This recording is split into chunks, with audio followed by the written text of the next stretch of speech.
ভাইয়া, তুমি তো বিয়ে করে ফেললে, আমাকে কোন দিন বিয়ে দিবে? আমাকে তো বিয়ে দেওয়ার কথা। তুই আগে আমার মতো কাজ করা শিখে যেদিন কর্মী হতে পারবি, মানুষ তোকে পছন্দ করবে, সেদিন তোর বিয়ে দেব। এর আগে তোর কোনো বিয়ে শাদী হবে না। ধুর, কি বলো? আমি আম্মুকে গিয়ে বলতেছি আমার বিয়ে দেওয়ার জন্য। আমি একা একা থাকতে পারবো না, আমার বিয়ে দিয়ে দাও। আমার কথা শুনে ভাইয়া আমার কানটা ধরলো। আমি শুধুমাত্র এইচএসসি শেষ করে ইন্টার প্রথম বর্ষে ভর্তি হয়েছি। এখনই ভাইয়ার সাথে বিয়ে করার জন্য কথা বলছি। আজকে আমার ভাইয়ার বিয়ে, তার ভালোবাসার মানুষ তানিয়ার সাথে।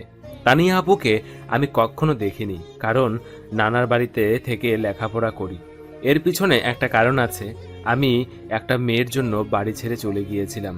সেই মেয়েটার নাম ছিল তানিয়া। এই তানিয়ার নামটা হয়তো আমার পিছু ছাড়বে না। আমি তখন আম্মুর কাছে আসলাম, এসে কথা বলছিলাম। তখন আমি তাকে মজা করার জন্য এরকম কথা বললাম। ভাইয়া তখন আমার কানটা ছেড়ে দিলেন। আমি আম্মুর কাছে দৌড়ে গেলাম, গিয়ে বললাম, আম্মু দেখো, তোমার ছেলে কি মনে করে, সে নিজে বিয়ে করে নিচ্ছে। আমি বিয়ের কথা বলেছি, এখন আমার কান ধরে মারার চেষ্টা করছে। তুমি এর বিচার করো। আম্মু এখন আমার কথা শুনে হেসে উঠলেন, এরপর বললেন, আমার নিলয়ের জন্য আমি রাজকন্যা নিয়ে আসবো, তুই কোনো চিন্তা করিস না বাবা। এরকম হাজার মেয়ে তোর পিছনে পড়বে, তুই আগে নিজে কিছু একটা কর। তোকে কতবার বললাম ব্যবসায়িক বিষয়ে পড়াশোনা করার জন্য, কিন্তু তুই ওসব বাদ দিয়ে কি রকম পড়াশোনা করেছিস? আমার কথাটা একটুও শুনলি না তুই।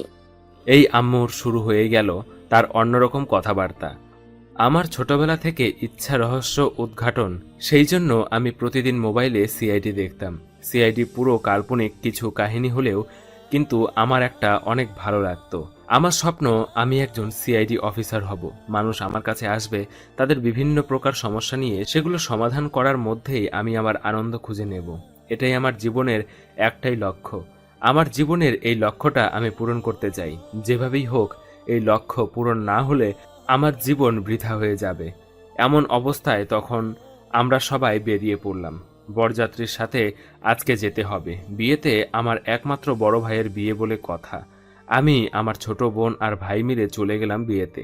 বিয়েতে যাওয়ার পর আমার ছোট বোন রিয়া এসে আমার কাছে বলল, ভাইয়া চল, বড় ভাইয়ের বউয়ের সাথে কয়েকটা পিক তুলে আনি। চল, আমার কয়েকটা পিক তুলে দিবি প্লিজ। আমি ছোট বোনের আবদার আর না করতে পারলাম না। তার সাথে চলে গেলাম কোণে দেখতে। সেখানে কোণে দেখে আমি তো 1000 ভোল্টের একটা কারেন্টের শক খেলাম। কোণেও আমার দিকে অদ্ভুত দৃষ্টিতে তাকিয়ে আছে, কারণ এ আর কেউ নয়, এ হচ্ছে আমার সেই ক্লাসমেট তানিয়া। আমি তখন কি বলবো কিছুই বুঝতে পারছি না। সে আমার দিকে এমনভাবে তাকিয়ে আছে যেন সে এসব দেখে অবাক হচ্ছে না। তার এসব ব্যবহার দেখে মনে হচ্ছে এটা স্বাভাবিক কোনো একটা বিষয়। আমি তখন তার কাছ থেকে একটু সরে আসতে যাব, তখন আমার বোন বলল, কি ব্যাপার ভাইয়া, তুই এখান থেকে চলে যাচ্ছিস কেন? তোকে না বললাম কয়েকটা পিক তুলে দিতে আমাদের, তাহলে তুই চলে যাচ্ছিস কেন? আমাদের পিক তুলে দিয়ে যা। তখন পাশ থেকে কোণে বলে উঠল, আরে দেবরজি, চলে যাচ্ছেন কেন? আপনাকে তো নিয়ে আসা হয়েছে এখানে ফটোগ্রাফার হিসেবে। আপনি তো ফটোগ্রাফি করতে এসেছেন, তাহলে চলে যাচ্ছেন কেন? আমার একমাত্র ননদিনই আপনাকে ফটোগ্রাফার হিসেবে এখানে নিয়ে এসেছে। তাড়াতাড়ি আসুন। আমি ওর কথা শুনে অবাক হয়ে গেলাম। এভাবে বিয়ের সময় কোনো কোণে কথা বলে কিনা সেটা জানি না, তবে সে কথা বলছিল। এরকম করেই আমি তখন তাদের ফটো তুলে দিতে লাগলাম।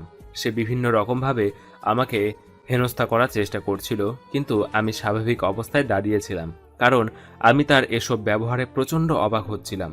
সে আমাকে কলেজ লাইফে শুরুতে, যখন আমি ইন্টারে প্রথম বর্ষে ভর্তি হয়েছিলাম, কলেজে অনেক ডিস্টার্ব করতো আমাকে। নাকি সে ভালোবাসতো, সেই জন্য সে আমাকে আমার পরিবারের মানুষ মামার বাড়িতে পাঠিয়ে দেয়, যাতে ওখান থেকে লেখাপড়া করতে পারি। কিন্তু এই মেয়ে কেন আমার ভাইকে ভালোবাসবে আর আমার ভাইয়ের সাথে কেনই বা বিয়ে করবে, আমি সেটাই বুঝতে পারছি না। আমি কোনো কথা বলছি না। ভালো মতো বিয়েটা কেটে গেল। কনেকে নিয়ে বাড়িতে আসা হলো। আমাদের বাড়িতে ভাইয়ার বাসরঘর সাজানোর দায়িত্ব পড়লো আমার আর আমার বোনের উপর। আমি তখন রুম সাজাতে অনিচ্ছা প্রকাশ করলে আমার বোন আমাকে জোর করে টেনে নিয়ে যায়। এরপর আমরা পুরো রুমটা সাজাই। সন্ধ্যার দিকে এসে কনেকে এখানে রাখা হয়। তখন রিয়া আমাকে বলে, ভাইয়া তুই ভাবির সাথে একটু বস, ওনার সাথে কথা বল, আমি চা নিয়ে আসি, আমাদের জন্য সবাই গল্প করব। আমি তাকে বারণ করার আগেই সে চলে গেল ওখান থেকে। এরপর তানিয়া আমার দিকে তাকিয়ে বলল, তোকে বলেছিলাম না তোর পিছু আমি ছাড়বো না। দেখছিস, তোর ভাইয়াকে ফাঁসিয়ে এখন বিয়ে করে ফেলেছি। তুই আমাকে ছেড়ে চলে যাওয়ার প্ল্যান করেছিলি, এখন দেখেছিস তোর উপর কিভাবে চড়ে বসে আছি। আপনি কেন এমন করার চেষ্টা করছেন? আপনাকে অনেকবার বলেছি আমি আপনাকে ভালোবাসি না, আর আপনি আমার পিছু ছাড়ছেন না কেন? আমিও তোকে এখন আর ভালোবাসি না, আগে ভালোবাসতাম, কিন্তু তুই আমাকে অবহেলা করেছিস। এখন তোকে এর শাস্তি পেতে হবে। আমি তোর এমন অবস্থা করব যে তুই পালানোর পথ খুঁজে পাবি না। আমি তখন তার কথা শুনে ভয় পেয়ে গেলাম। সে কি করতে চাইছে? তার কি কোনো প্ল্যান আছে এখানে আসার পেছনে? আমি কিছুই বুঝতে পারছি না। আমি তখন তাকে বললাম, দেখুন, যেহেতু আপনার সাথে আমার ভাইয়ের বিয়ে হয়ে গেছে, সেহেতু এসব নিয়ে আর আলোচনা করবেন না। আমার পরিবারে আমার একটা সম্মান আছে, আমার সম্মান নিয়ে প্লিজ টানাটানি করবেন না। আপনি আপনার মতো থাকুন, আমি কয়েকদিন পর মামার বাড়িতে আবার ফিরে যাব, তখন আর আপনার সামনে আসবো না। সেটা তুই কাল থেকেই বুঝতে পারবি। আমি যখন এই বাড়িতে একবার এসে গেছি, তখন আর তোকে শান্তিতে থাকতে দিব না। তোকে এমন একটা অবস্থায় নিয়ে আসবো যে তুই আমাকে দেখলে ভয়ে পালাতে থাকবি। বলেই হাসতে শুরু করলো। রিয়া তখন রুমে ঢুক আমার দিকে তাকিয়ে বলল, ভাইয়া, আমাদের সামনে তো একটুও কথা বলিস না, আর আমি চলে যাবার পর কীরকম ভাবির সাথে হেসে হেসে কথা বলছিস। আমি তো কিছুই বুঝতে পারছি না। তোমার ভাইয়া আসলেও একটা মিচকে শয়তান। আমার সামনে কি রকম কথা বলছিল, আর তোমরা আসলেই কেমন কথা বলা বন্ধ করে দিল। আমি তখন তার দিকে তাকিয়ে আছি। প্রথম দিন থেকে শুরু করে দিয়েছে, না জানি আমার জীবন এখন নরকে পরিণত করে দেয়। এই মেয়েটা, আমি কি করব কিছু বুঝতে পারছি না। এমন একটা পজিশনে চলে এসেছি, এখন কোথায় যাব, কি করব কিছুই বুঝতে পারছি না। এই মেয়েটা আমার পরিবারে এসে গেছে, এখন আমি পরিবারকে বলতে পারবো না এই মেয়েটার বিষয়ে সবকিছু, কারণ সবকিছুর পর সে এখন আমার ভাইয়ের বউ। আমি তো আমার ভাইয়ের বউয়ের পিছনে লাগতে পারি না। আমি তখন ভাইয়াকে কি বলবো? এইভাবে পুরো রাতটা কেটে গেল। ভাইয়া রুমে আসলে আমি আর রিয়া রুম থেকে চলে গেলাম। এর পরের দিন সকালে উঠে আমি যখন ব্রেকফাস্ট করতে বসবো, তখন দেখি তানিয়া মানে আমার ভাবি রান্নাঘরে। আমি আশ্চর্য হয়ে গেলাম, নতুন বউ রান্নাঘরে চলে এসেছে। আম্মু তখন আমার কাছে এসে বলল, দেখেছিস মেয়েটা কত ভালো, প্রথম দিন এসেই আমাকে রান্নায় সাহায্য করতে শুরু করে দিয়েছে। মেয়েটা আসলে সত্যি অনেক ভালো। ভালো না ছাই, আমার সাথে লাগতে এসেছে। এখন কি করব? আম্মু তো মেয়েটাকে পছন্দ করে, আমি তাকে কিভাবে বোঝাবো মেয়েটার বিষয়ে? মেয়েটা যে আমার সাথে লাগতে এসেছে। আমি তখন আম্মুকে বললাম, আম্মু, আমি তো আসলাম, ভাইয়ার বিয়েটাও হয়ে গেল, এখন আমি ফিরে যেতে চাই মামার বাড়িতে। আমার তো লেখাপড়া রয়ে গেছে, পড়াশোনা শেষ করে আবার বাড়িতে আসবো।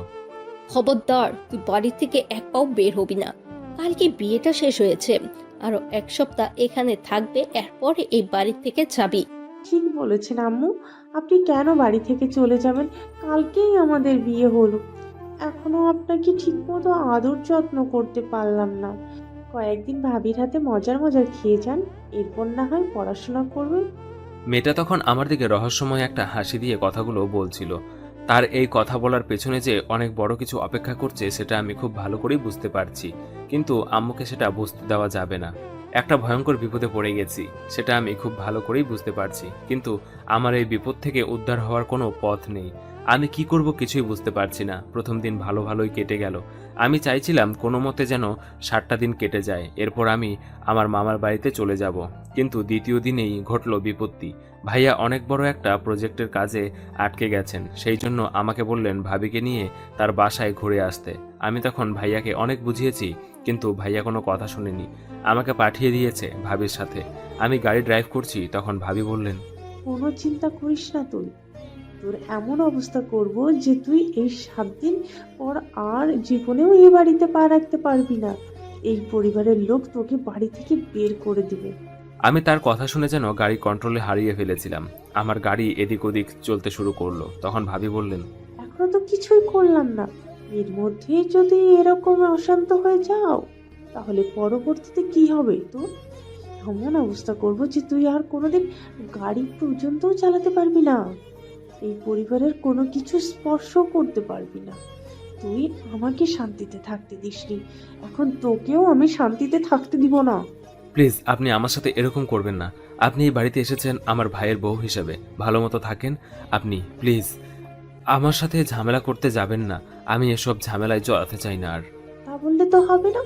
তুই যখন একবার আমার শিকারে পরিণত হয়ে গেছিস, তখন তোকে যতক্ষণ না পর্যন্ত একটা শাস্তি দিচ্ছি, ততক্ষণ আমার শান্তি নেই। তোকে আমি শাস্তি দিবই দিব। আমি তখন অনেক ভয় পেয়ে গেলাম।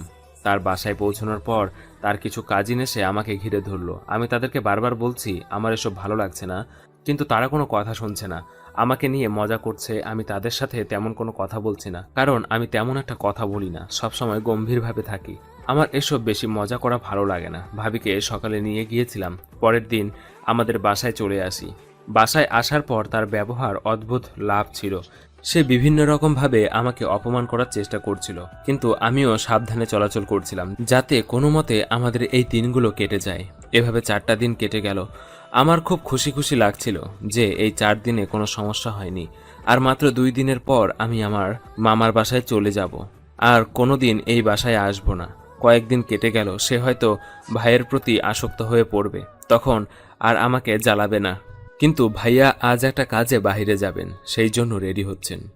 আজকে বিজয় একটা কাজে বাইরে যাবে, সেই জন্য রেডি হচ্ছে। আমি ইচ্ছা করে তার একটা কাজের ফাইল লুকিয়ে রাখলাম, যাতে সে আবার ফিরে আসতে পারে। কারণ এখানেই আমাকে আমার প্ল্যান সাজাতে হবে। এই ছেলেটা আমাকে আমার বান্ধবীদের সামনে অপমান করেছে। আমি তাকে ভালোবাসার কথা বলেছিলাম, কিন্তু সে আমার কথা অ্যাকসেপ্ট করেনি। আমার মতো একটা মেয়েকে সে ফিরিয়ে দিয়েছে। আজকে ওর এমন অবস্থা করব, ওর পরিবারের লোকের সামনে সে আর কোনোদিনও সম্মান নিয়ে কথা বলতে পারবে না। এরপর বিজয় আমাকে বিদায় দিয়ে চলে গেল। ছেলেটা আমাকে অসম্ভব ভালোবাসে, কিন্তু আমি এসব কিছু তোয়াক্কা করি না। আমার প্রথমে একটাই লক্ষ্য, যে করেই হোক নিলয়কে বাড়ি থেকে বের করে দেওয়া। ও যতদিন বাড়িতে থাকবে ততদিন আমার অশান্তি হবে। তখন বিজয় আমাকে বিদায় দিয়ে বাইরে চলে গেল। আমি নিলয়কে খুঁজতে লাগলাম। এখন যে করেই হোক বিজয় আসার আগে নিলয়ের সাথে অভিনয়টা করতে হবে। আমি তখন রুমে যাওয়ার জন্য উপরে উঠছিলাম, হঠাৎ করে ভাবি ডাক দিলেন। নিলয় ভাই, এদিকে একটু আসো তো। আমি তখন তার কথা শুনে ভয় পেয়ে তার রুমের কাছে গেলাম। সে আমাকে নিয়ে টান দিয়ে রুমে ঢুকেই দরজা বন্ধ করে দিল। আমি এটা দেখে চিৎকার করে উঠলাম। সে আমার চিৎকার শুনে আমার মুখটা চেপে ধরলো। আমি কথা বলতে পারছি না। আমি যে ভয়টা পাচ্ছিলাম সেই ভয়টাই হয়তো আমার সাথে ঘটতে চলেছে। আমি তখন তাকে সরানোর চেষ্টা করছি, কিন্তু সে আমাকে চেপে ধরে আছে। এরপর বলল, তোকে বলেছিলাম না, তোর এমন অবস্থা করব যে তুই এই পরিবার আর কোনোদিনও মুখ তুলে তাকাতে পারবি না। এই পরিবারের মানুষগুলো তোকে ঘৃণা করবে, কিন্তু তুই আমার কোনো কথা শুনিসনি। আজকে তোর এমন অবস্থা করব যে তোর ভাইয়া তোকে আর কোনোদিনও নিজের ভাই হিসেবে পরিচয় দিবে না। সে আমার মুখ থেকে হাত সরাতেই আমি তাকে ধাক্কা দিয়ে সরিয়ে দিলাম এবং বললাম, প্লিজ আমার সাথে এরকম করবেন না। আমার ভাই আমাকে অনেক বিশ্বাস করেন। আমাদের 2 ভাইয়ের মধ্যে সম্পর্ক অনেক গভীর। আপনি প্লিজ এরকম ঝামেলা করে আমাদের ভাইদের মধ্যে সমস্যা বাড়াবেন না। আপনি এখান থেকে আমাকে যেতে দিন। কিন্তু সে কোনো কথা না বলে তার কাপড় খুলতে শুরু করলো। আমি এটা দেখে অনেক ভয় পেয়ে গেলাম। একটু পর তার ফোনে একটা ফোন আসলো। মনে হয় ভাইয়া কল করেছে। ভাইয়া বাসায় আসছে। আমি এটা শুনে আরও ভয় পেয়ে গেলাম। এখন ভাইয়া যদি এই অবস্থায় দেখে, তাহলে তিনি আমাকে অনেক খারাপ ভাববে। তিনি হয়তো আমাকে ভুল বুঝবেন। প্লিজ কেন এরকম করার চেষ্টা করছেন? আমাকে যেতে দিন এই রুম থেকে। কেউ যদি এই রুমে আপনাকে আর আমাকে এই অবস্থায় দেখে, তাহলে আমাকে ভুল বুঝবে। প্লিজ আমাকে যেতে দিন। কিন্তু সে আমার কোনো কথা শুনল না। সে আমাকে ধাক্কা দিয়ে বিছানায় ফেলে দিল।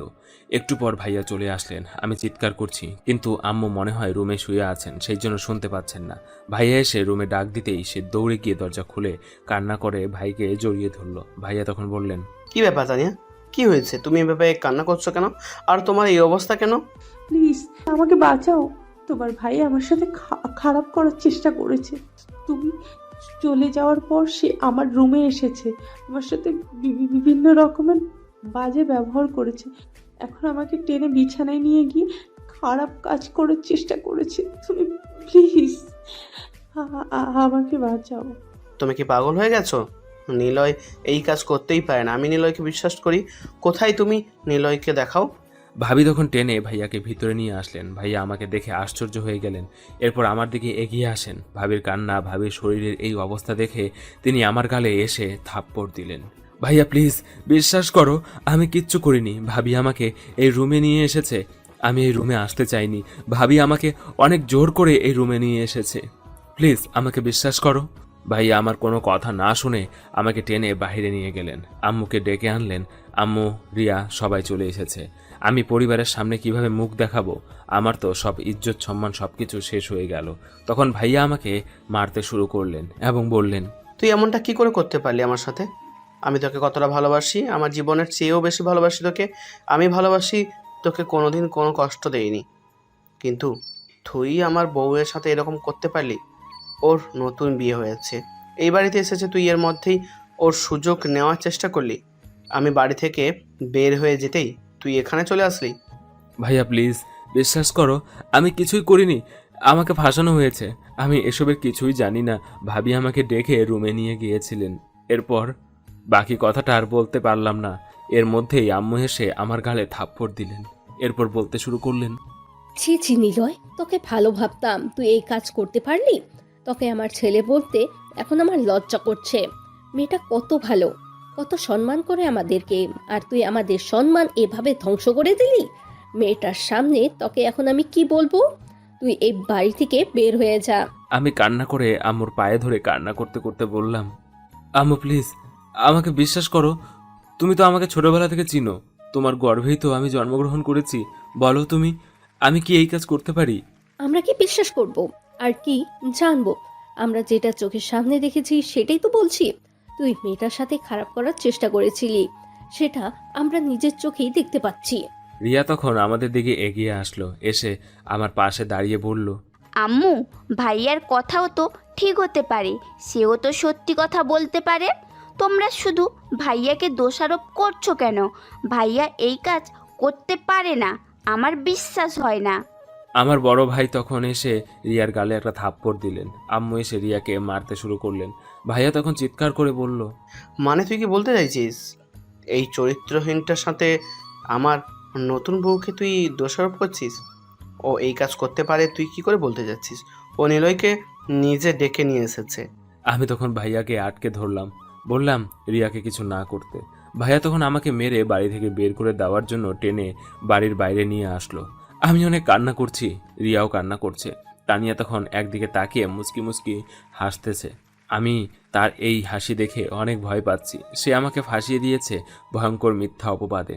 জীবনে আমি কোনোদিন মেয়ের দিকে তেমনভাবে চোখ তুলে তাকাইনি, কারোর সাথে তেমন কথা বলতাম না, সব সময় গম্ভীরভাবে থাকতাম। কিন্তু আজ আমার এই অবস্থার জন্য কে দায়ী?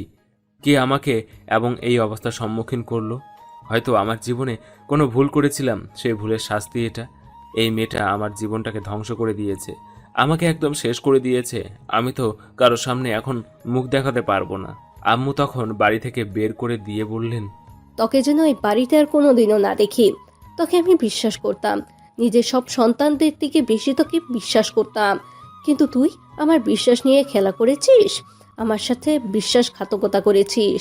এর শাস্তি তোকে পেতেই হবে। এই বাড়িতে যেন আর কোনোদিনও তোর পায়ের স্পর্শ না পড়ে। আমি তখন আম্মুর কথা শুনে তো কান্না করলাম, যে কান্না আমি জীবনে করিনি। এত কান্না করেছি, কিন্তু কেউ আমার কোনো কথা বিশ্বাস করেনি। আমি তখন বাড়ি থেকে বেরিয়ে মামার বাড়িতে চলে আসলাম। এই বাড়িতে একজন আছে যে আমাকে বিশ্বাস করবে। মা আমাকে যতটুকু ভালোবাসে তার চেয়ে অধিক ভালোবাসেন আমার মামি। আমি তখন মামির কাছে আসলাম। মামি আমার কাছে এসে জড়িয়ে ধরে বললেন, তোর মা এসব কি বললো নিলয়? আমি বিশ্বাস করি না এসব। আমি জানতাম আমি আসার আগেই আম্মু মামিকে ফোন দিয়ে সব কথা বলে দিবেন, কিন্তু আমার বিশ্বাস ছিল আমার মামি আমাকে অবিশ্বাস করবে না। আমি তখন মামিকে বললাম, বিশ্বাস করো মামুনি, আমি কিছুই করিনি, আমাকে ফাঁসিয়ে দেওয়া হয়েছে। ওই মেয়েটার কথা তোমাকে তো আগেই বলেছিলাম, আমি তো তোমাকে সব কিছু শেয়ার করি। ওই মেয়েটা আমার উপর প্রতিশোধ নেওয়ার জন্য আমাকে ফাঁসিয়ে দিয়েছে। তুমি আমাকে একটু বিশ্বাস করো। আমি তোকে বিশ্বাস করি বাবা। আমি জানি আমার ছেলে কোনো দিনও খারাপ কাজ করতে পারে না। তুই আজ থেকে এখানেই থাকবি, তোর মায়ের সাথে আর কোনো যোগাযোগের দরকার নেই। আমি তখন কান্না করে মামিকে জড়িয়ে ধরলাম। এই মানুষটা আমাকে প্রচণ্ড বিশ্বাস করে। এই বাড়ির প্রতিটা মানুষ আমাকে পাগলের মতো ভালোবাসে। আমি তাদেরকে প্রচণ্ডভাবে ভালোবাসি। মামা মামির কোনো সন্তান নেই বলে আমাকে নিজের ছেলের মতো ভালোবাসেন। আমি এখান থেকে চলে গেলে তারা কান্না করে। আমি তখন নিজের রুমে গিয়ে কান্না করে দিলাম, কারণ আমার এখন কান্না করা ছাড়া আর কোনো উপায় নেই। কেউ আমাকে বিশ্বাস করছে না, সবাই আমাকে অপরাধী ভাবছে।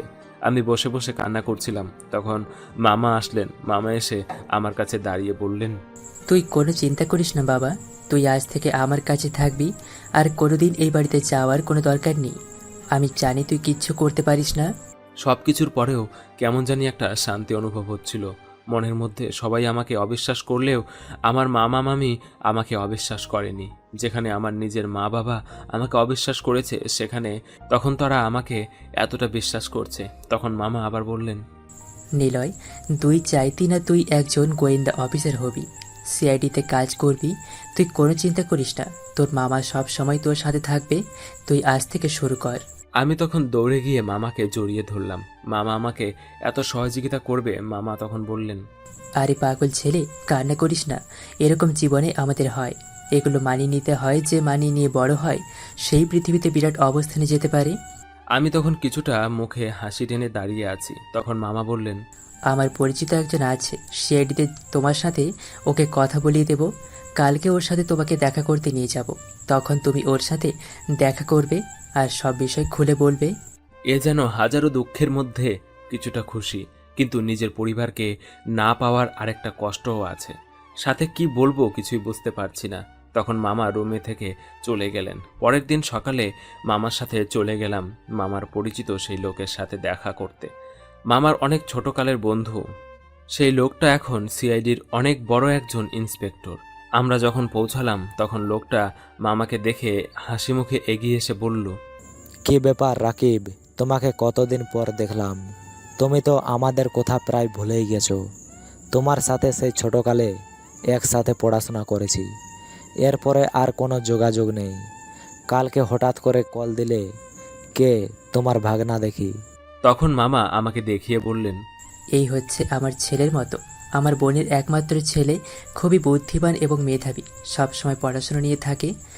ওর স্বপ্ন একজন সিআইডি অফিসার হবে, সেই জন্য তোমার সাথে দেখা করতে নিয়ে চলে আসলাম।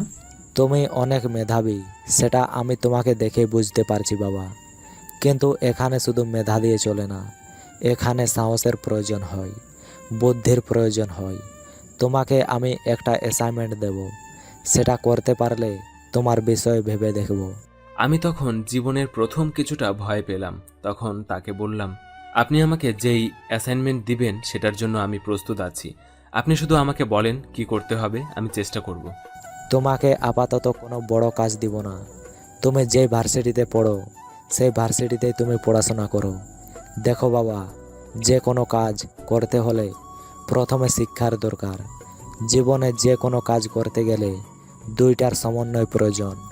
প্রথমে প্রয়োজন শিক্ষা, এরপর তোমার যোগ্যতা এবং বুদ্ধিমত্তা। শিক্ষা ছাড়া কোনো কাজই করা যায় না, তাই প্রথমে তোমাকে শিক্ষিত হতে হবে। সেজন্য তুমি পড়াশোনা চালিয়ে যাও, গভীর মনোযোগ দিয়ে পড়াশোনা করো, চারিদিকটা খেয়াল রাখো। তখন তুমি দেখবে এমনিতে তোমার মাথায় বুদ্ধি চলে আসবে। তুমি যদি চারিদিকের পরিস্থিতি নিয়ে বিভিন্ন প্রকার ম্যাগাজিন সব বইপত্র পড়তে থাকো, তাহলে এক পর্যায়ে তুমি অনেক মেধাবী হবে এবং শিক্ষা, সাহস আর মেধার সমন্বয়ে তখন তুমি একজন দক্ষ মানুষ হবে। তখন তুমি যে কোনো কাজই করতে পারবে। তোমার বুদ্ধি বিকাশ এমনিতেই ঘটবে। তুমি আপাতত তোমার ভার্সিটির চারদিকে নজর রাখো। তোমার ভার্সিটিতে একটা গোপন চক্রান্ত চলছে। তুমি যদি সেটা ধরতে পারো, তাহলে তোমাকে আমি সিআইডি অফিসার বানিয়ে দিতে সাহায্য করব। এটা তোমার আমার একটা অ্যাসাইনমেন্ট থাকলো। আর পড়াশোনা মনোযোগ দিয়ে করবে সব সময়। আমি তখন খুশিতে প্রায় আত্মহারা হয়ে গেছি। তখন তাকে বললাম, আপনি কোনো চিন্তা করবেন না স্যার, আমি সবকিছু মনোযোগ দিয়ে করব। আশা করি আমি আমার কাজে সফল হব। আমি খুব মনোযোগ দিয়ে খুঁজলে অবশ্যই পেয়ে যাব। তোমার কথা শুনে অনেক ভালো লাগছে। আর রাকিব, তুমি বসে যাও, তোমার সাথে আরও কিছু কথা আছে। নিলয়, তুমি বাসায় চলে যাও, গিয়ে পড়াশোনায় মনোযোগী হও। আমি তখন বাসায় চলে আসলাম। মামা তার বন্ধুকে অনেকদিন পর পেয়ে সেখানে বসে গল্প করতে শুরু করলেন। স্যারের উপদেশগুলি আমার কানে এখনও বাজতেছে। আমাকে অনেক বই পড়তে হবে, তাই আমি অনেকগুলো বই কিনলাম, সেগুলো মনোযোগ দিয়ে পড়তে শুরু করলাম। আর ভার্সিটিতে নিয়মিত যাওয়া আসা করি। প্রায় 3 বছর কেটে গেল, এখনও পড়াশোনা করছি। প্রতিদিন স্যারের সাথে কথা হয়, স্যার শুধু আমাকে বলেছেন সময় নিয়ে খুঁজে দেখতে। অবশ্যই আমি পেয়ে যাব। দেখতে দেখতে আমার অনার্স প্রায় মধ্যভাগে চলে আসলো। ভার্সিটি থেকে প্রায় চলে যাওয়ার সময় হয়ে এসেছে। তখন হঠাৎ করে একদিন ভার্সিটির লাইব্রেরিতে বসেছিলাম, একটা জিনিস লক্ষ্য করলাম। আমাদের প্রিন্সিপাল স্যারের রুমের দিকে কয়েকটা গাড়ি পেছনের গেট দিয়ে ঢুকছিল। আমি তখন তাই সেটা দেখে পেছনে গেলাম। লোকগুলো প্রিন্সিপাল স্যারের সাথে দেখা করতে এসেছিল এবং বলল, প্রিন্সিপাল সাহেব, আপনাকে তো বললাম আমাদের কাজগুলো ঠিকমতো করে দিতে, কিন্তু আপনি তো কোনোভাবেই ঠিকমতো কাজ করতে পারছেন না। এই ভার্সিটি আমরা একটা গ্রুপ করতে চাই। আমাদের দলে আপনি আপনার ছাত্রছাত্রীদের বলুন আমাদের গ্রুপে জয়েন করতে। আমাদের নেতা কিন্তু অনেক রেগে যাবেন। আপনারা কোনো চিন্তা করবেন না, আমি আমার ছাত্রছাত্রীদের বলে দিব। আপনারা শুধু আমার দিকে খেয়াল রাখবেন যাতে আমার চাকরিটা না যায়। আরে আপনি এত চিন্তা করবেন না, আমাদের নেতা যতদিন আপনাদের এখানে আছে ততদিন পর্যন্ত আপনার কোনো চিন্তা নেই। আপনি শুধু গোপনে সব কিছু করে যাবেন, আপনার চাকরি নিয়ে কোনো চিন্তা নেই। আমি বুঝতে পারলাম এটা কোনো রাজনৈতিক দলের চক্রান্ত, যারা ভবিষ্যৎ প্রজন্মকে ধ্বংস করে দিতে চাচ্ছে। তাদের রাজনীতিতে যুক্ত হয়ে গেলে একটা ছাত্র কখনো মনোযোগ দিয়ে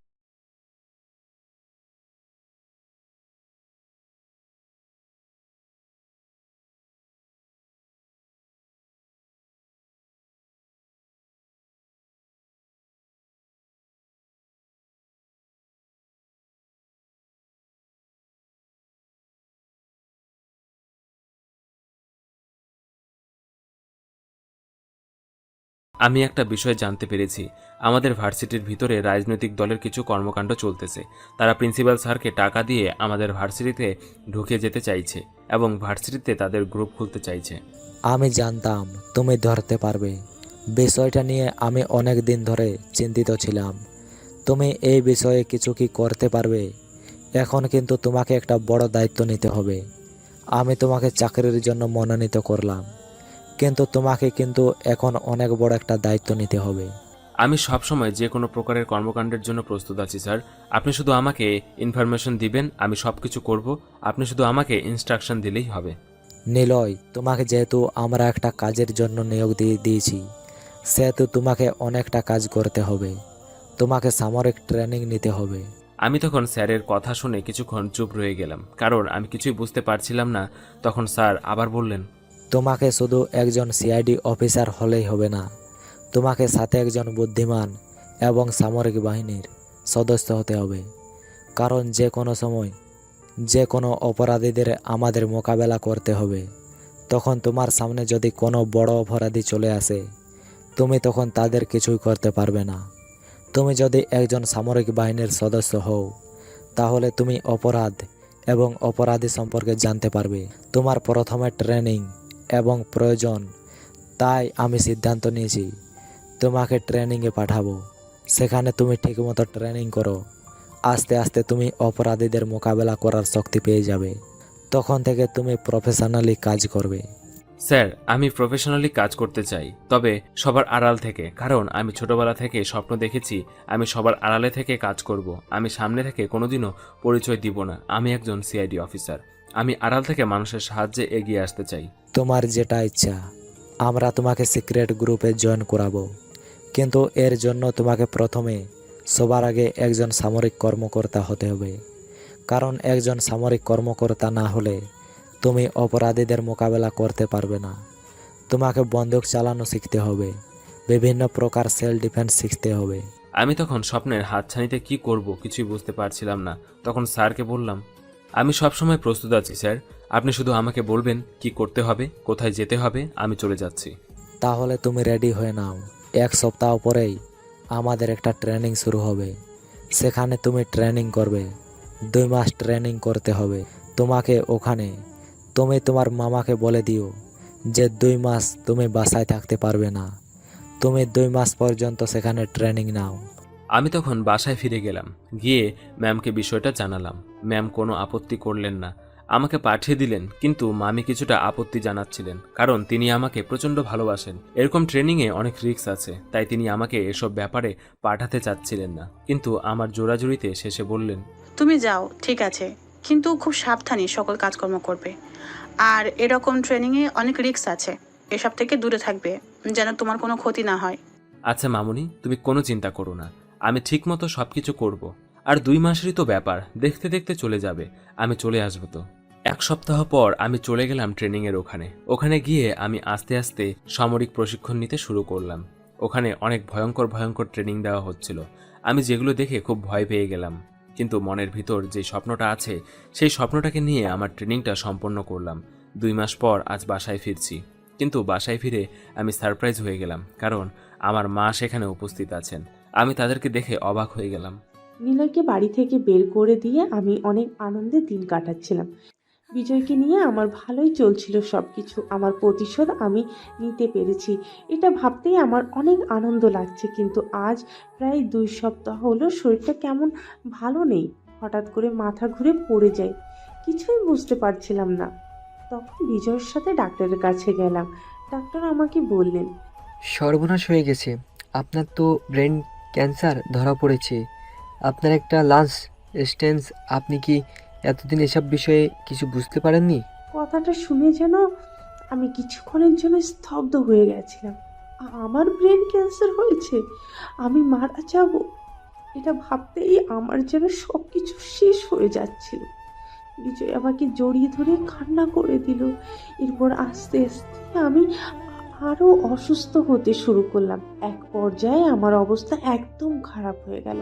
তখন আমার শাশুড়ি আমার কাছে আসলেন। আমি তখন তাদেরকে জড়িয়ে ধরে কান্না করে বললাম, মা, আপনারা আমাকে ক্ষমা করে দিবেন, আপনাদের সাথেই আমি অনেক বড় একটা অন্যায় করে ফেলেছি। আমি জানি আমি যে অন্যায় করেছি সেই অন্যায়ের কোনো ক্ষমা নেই, তবুও আপনাদের কাছে ক্ষমা চাইছি, যদি আমাকে পারেন তাহলে ক্ষমা করে দিবেন। আরে মা, কি বলছো তুমি? আবার কি অন্যায় করলে তুমি? কোনো অন্যায় করনি, বলো আমাকে, কি সমস্যা? আগে বলুন, আপনারা আমার এই অবস্থা দেখে যদি আমাকে ক্ষমা করে দেন তাহলে আমি এই পাপ থেকে মুক্তি হব। আসলে আমি অনেক বড় মিথ্যা বলেছি আপনাদের সাথে। নিলয় আমার সাথে কিছু করেনি। নিলয়ের সাথে আমার পরিচয় অনেক আগে থেকে। সেখানে ওকে আমি প্রপোজ করেছিলাম, কিন্তু ও আমাকে না করেছিল। সেই জন্য আমার মনের ভিতর একটা প্রতিশোধের নেশা চলে এসেছিল। আমি সেই নেশায় পড়ে নিলয়কে অপমান করার জন্য আপনাদের সম্মুখে এইসব নাটক করেছিলাম। আপনারা নিলয়কে যাতে বাড়ি থেকে বের করে দেন, কিন্তু আমি এখন মারা যাব না। আপনাদের এই কথাটা না বলে গেলে সে হয়তো সারা জীবন আমাকে অপরাধী ভাববে, আপনারাও তাকে অপরাধী ভাববেন। সেজন্য আপনাদেরকে বলে গেলাম, আমাকে ক্ষমা করে দিবেন প্লিজ। আমার শাশুড়ি তখন আমার দিকে কিছুক্ষণ তাকিয়ে থাকলেন। বিজয় অবাক হয়ে আছে, কারণ সে তার ভাইকে মেরেছে। এমন সময় রিয়া বলে উঠল, আমি জানতাম ছোট ভাই কিছুই করতে পারে না।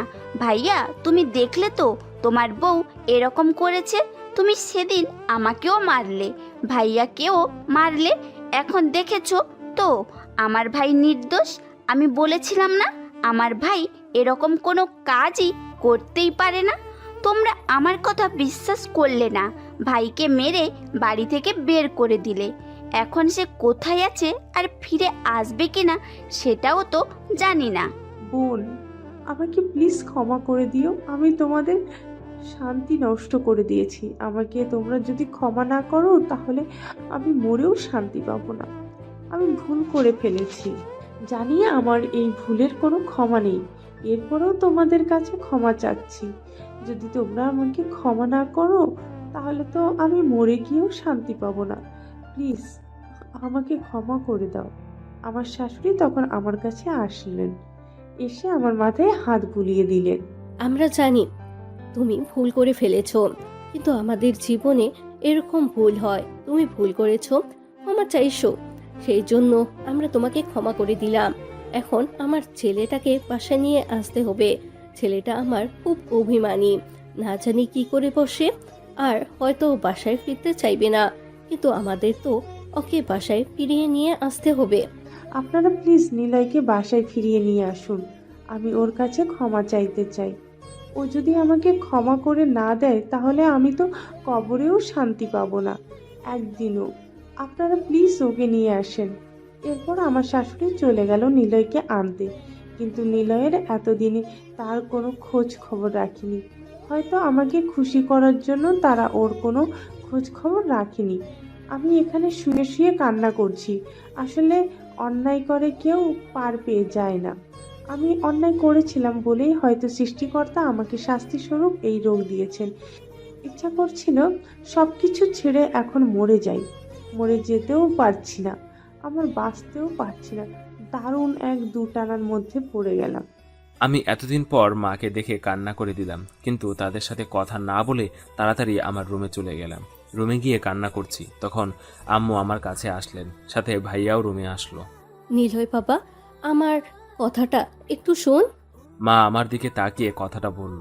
তখন আমার মাথায় রাগ উঠে গেল। সেদিন আমি অনেকবার বলেছিলাম তাদেরকে যে আমার কোনো দোষ নেই, কিন্তু তারা আমার কোনো কথা শোনেনি। এখন আমাকে নিতে এসেছে। আমি তখন তাদের দিকে ফিরে বললাম, আমি আপনাদের কোনো কথা শুনতে চাই না, আপনারা এখান থেকে চলে যান, আমার কাছে আসবেন না, আমি আপনাদের সহ্য করতে পারছি না, আপনারা আমার সামনে আসেন কেন? প্লিজ ভাইয়া, তুই এরকম করিস না। তুই আমার দিকে তাকিয়ে একটা বার আমাদের কথাটা শোন। তুই এখানে থাকিস না, চল আমাদের সাথে বাসায় চল, আমরা একসাথে আবার থাকবো। রিয়া প্লিজ, এই রিকোয়েস্ট আমাকে করিস না। আমি তোর এই রিকোয়েস্ট রাখতে পারবো না। আমি আর কোনোদিন ফিরে যাব না। তোমাদের কি এমন হলো যে এখন আমাকে নিতে এসেছো, যেখানে আমাকে বাড়ি থেকে বের করে দিয়েছিলে? এখন কি তোমাদের সেই বৌমা তোমাদেরকে এই বাড়ি থেকে বের করে দিয়েছে? ভাই তখন আমাদের দিকে এগিয়ে এসে আমাকে জড়িয়ে ধরে কান্না করে বলল, প্লিজ ভাই, আমায় ক্ষমা করে দে। আমি তোকে ভুল বুঝে অনেক মারধর করেছি, তোকে বাড়ি থেকে তাড়িয়ে দিয়েছি। আসলে তানিয়া এখন মৃত্যুর সাথে লড়াই করছে। ওর ব্রেন ক্যান্সার ধরা পড়েছে হয়তো। তোর সাথে করা পাপের শাস্তি সে এখন পাচ্ছে। ও বলেছে তোকে নিয়ে যেতে। তোর কাছে ক্ষমা চাইবে ও। তোর কাছে ক্ষমা না পেলে মরেও শান্তি পাবে না। সবকিছুর পর সে একজন মানুষ, আর মানুষের প্রতি মানুষের একটা দায়িত্ব আছে। আমি এতদিন পর এইরকম একটা দুঃসংবাদ শুনে আমার খুবই কষ্ট লাগলো। আমি তখন আর কিছু বলতে পারলাম না, কারণ একজন মৃত্যু পথযাত্রী রোগীর বিরুদ্ধে আর কি অভিযোগ করব।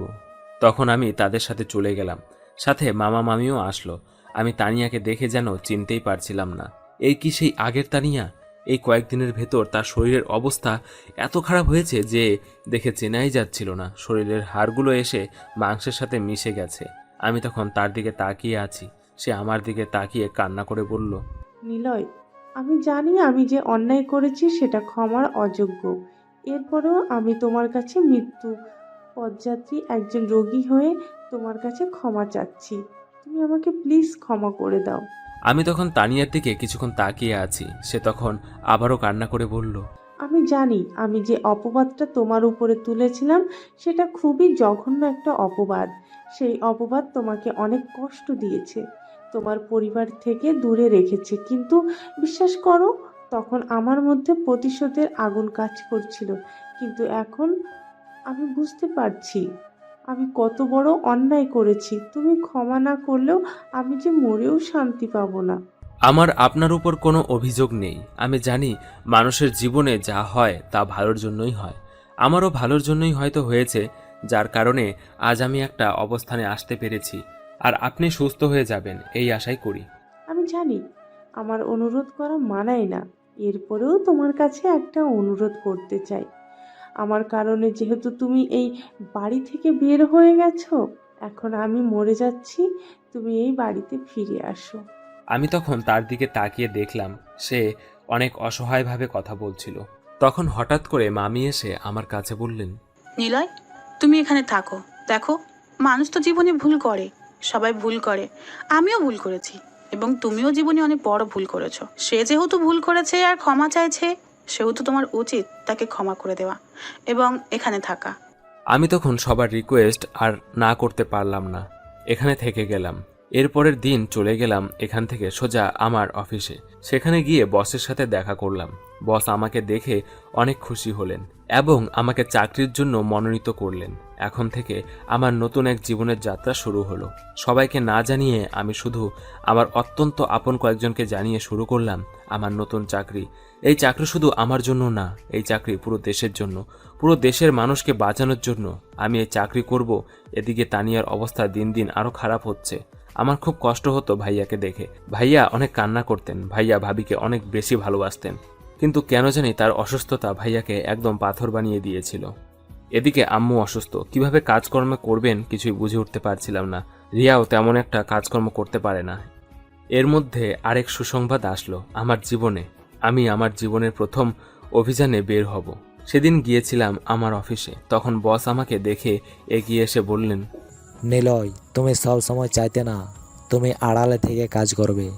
তোমার জন্য আমি একটা সুবর্ণ সুযোগ এনেছি। তোমার ভার্সিটিতে একজন শিক্ষক নিয়োগ দেওয়া হবে এবং আমাদের অভিযান যেহেতু তোমাদের ভার্সিটিতে, সেহেতু আমার ইচ্ছা তোমাকে ওই ভার্সিটিতে প্রফেসর হিসেবে নিয়োগ দিতে। তুমি কি পারবে?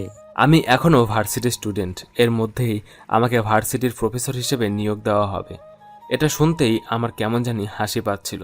তখন আমি বসকে বললাম, বস, আমার তো এই যোগ্যতা নেই যে আমি এখন ভার্সিটিতে পড়াবো। আমার তো এই পরিমাণ কোনো মেধা শক্তি নেই। আমি কিভাবে ভার্সিটি চালাবো? এত বোকার মতো কথা বলো কেন নিলয়? তোমাকে কি বলেছি তুমি ভার্সিটিতে সারা জীবন চাকরি করবে? তোমার ইচ্ছা হলে তুমি ভার্সিটিতে চাকরি করবে, তা না হলে অন্য চাকরি করবে। কিন্তু এখন আমাদের প্ল্যান সফল করার জন্য তোমাকে কয়েকদিন শুধু নাটক করতে হবে। আমি ঊর্ধ্বতন কর্মকর্তাদের সাথে কথা বলবো, তারা যদি রাজি থাকে তাহলে তোমাকে জয়েন করার ব্যবস্থা করব। এতে করে তুমি সবসময় ভার্সিটির সব কিছু দেখে রাখতে পারবে। আমি তখন স্যারের প্ল্যান বুঝতে পারলাম এবং স্যারের প্ল্যানে রাজি হয়ে গেলাম। প্রায় 1 সপ্তাহ পর আমাদের ভার্সিটিতে আমাকে জয়েন করানো হলো। স্যারের অনেক পাওয়ার ছিল, সেজন্য সরকারি কর্মকর্তারা আমাকে নিয়োগ দিয়েছেন। আমি তখন ভার্সিটিতে গেলাম। তখন প্রিন্সিপাল স্যার আমাকে দেখে আশ্চর্য হলেন এবং আমার দিকে এগিয়ে এসে আমাকে বুঝিয়ে দিতে থাকেন সব কিছু। তখন হঠাৎ করে তিনি আমার দিকে এগিয়ে এসে আমাকে বললেন, নিলয়, তোমার যেহেতু এই ভার্সিটিতে চাকরি হয়েছে, কিন্তু এই ভার্সিটিতে চাকরি করতে হলে অনেক নিয়মকানুন আছে, অনেক লোকদেরকে দাম দিতে হবে, না হলে এই ভার্সিটিতে চাকরি করতে পারবে না, কারণ ভার্সিটির কন্ট্রোলে এখন তারা। আমি বুঝতে পারলাম স্যার ওই লোকগুলোর কথাই বলছিলেন, কিন্তু এখন আমাকে এসব নিয়ে কথা বলতে হবে না। এখন আপাতত স্যার যা বলে তাতেই রাজি হতে হবে, কারণ এখন যদি আমি স্যারের কথায় না রাজি হই পরে কিন্তু আমি এই বিষয়ে জানতে পারবো না। তখন আমি স্যারের কথায় রাজি হয়ে গেলাম এবং স্যার বললেন আমাকে পরিচয় করিয়ে দিবেন ওদের সাথে। এভাবে চলতে থাকলো আমাদের দিন। হঠাৎ করে আজ সকাল থেকে ভাবির অবস্থা একদম খারাপ হয়ে গেল। তখন ডাক্তার আমাদেরকে নিয়ে গেলেন তার কাছে। তার অবস্থা খুবই খারাপ। হঠাৎ করে অতি দ্রুত নিঃশ্বাস নিতে শুরু করলেন। তখন ভাইয়া ভাবিকে জড়িয়ে ধরে কান্না করে দিলেন।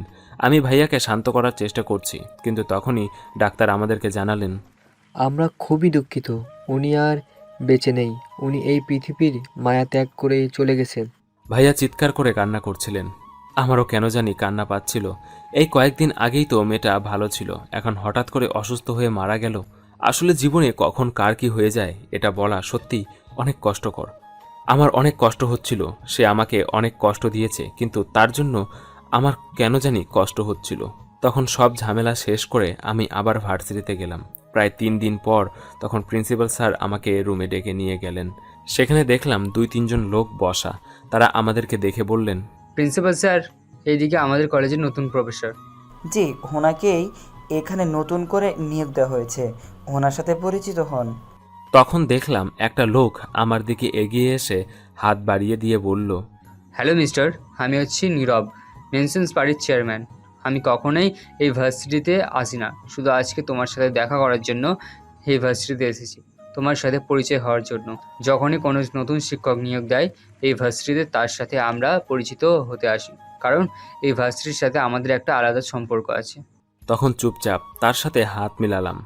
তখন সে আমাকে বলল, দেখুন মিস্টার, তুমি যেহেতু ওই ভার্সিটির চাকরি পেয়েছো, তার মানে তুমি এখন দায়িত্বশীল। কিন্তু এই ভার্সিটির কন্ট্রোল কিন্তু সব কিছু আমরাই করি। এই ভার্সিটিতে আমরা যাই বলি তাই হয়, কিন্তু এই ভার্সিটিতে কিছু নিয়ে বাড়াবাড়ি করতে পারবে না। ছেলে মেয়ে যেরকম ইচ্ছে সেরকম চলাফেরা করবে। আমাদের গ্রুপের ছেলে মেয়েদের কোনো সমস্যা তুমি করতে পারবে না। দেখুন মিস্টার, আমি একজন শিক্ষক এবং এখানে আমি মহান একটা পেশায় এসেছি। এখানে আমি ঝামেলা করতে চাই না, আর আপনারা ভদ্রতার সহিত কথা বলুন। আমাকে তুমি করে কেন বলছেন? আমি একজন শিক্ষক, আমাকে আপনি করে বলুন। তখন হঠাৎ করে প্রিন্সিপাল স্যার আমার কাছে এগিয়ে এসে আমার কাঁধে হাত দিয়ে বললেন, নিলয়, ঝামেলা করার চেষ্টা করো না। তুমি এখানে চাকরির জন্য এসেছো নতুন, তাই কিছুই বুঝতে পারছো না। এনারা এই ভার্সিটিটা কন্ট্রোল করেন। তুমি যদি এখন এসব ঝামেলা বাড়াও তাহলে কিন্তু তোমার ভবিষ্যৎ ধ্বংস হয়ে যাবে। এনারা কিন্তু খুবই ভয়ঙ্কর, তাই শুধু শুধু ঝামেলা না করে তারা যা বলছে তা শোনো। তখন সেই লোকটা আমাকে এগিয়ে এসে আমার কাঁধে হাত দিয়ে বলল, এই ভার্সিটিতে আমার গ্রুপ চলবে এবং সব ছেলেমেয়েরা আমরা গ্রুপের সদস্য হবে। যদি অন্য কোনো গ্রুপ এই ভার্সিটিতে ঢোকে তাহলে কিন্তু ধ্বংস করে দেবো সব কিছু। আমি কতটা ভয়ঙ্কর সে বিষয়ে তোমার কোনো ধারণাই নেই মিস্টার, তাই ভালো মতো বলছি। আমি যা বলি তাই শোনো, এর বাইরে কিছু করতে চেও না, নিজের বিপদ ডেকে আনবে।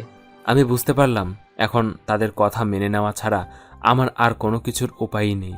তাই আমি তাদের কথা মেনে নেওয়ার সিদ্ধান্ত নিলাম এবং স্যারের সাথে এ বিষয়ে কথা বললাম। স্যারও একই কথা বললেন, যাতে ওদের কথা মেনে নেই এবং পরবর্তীতে এসব নিয়ে কথা বলবো।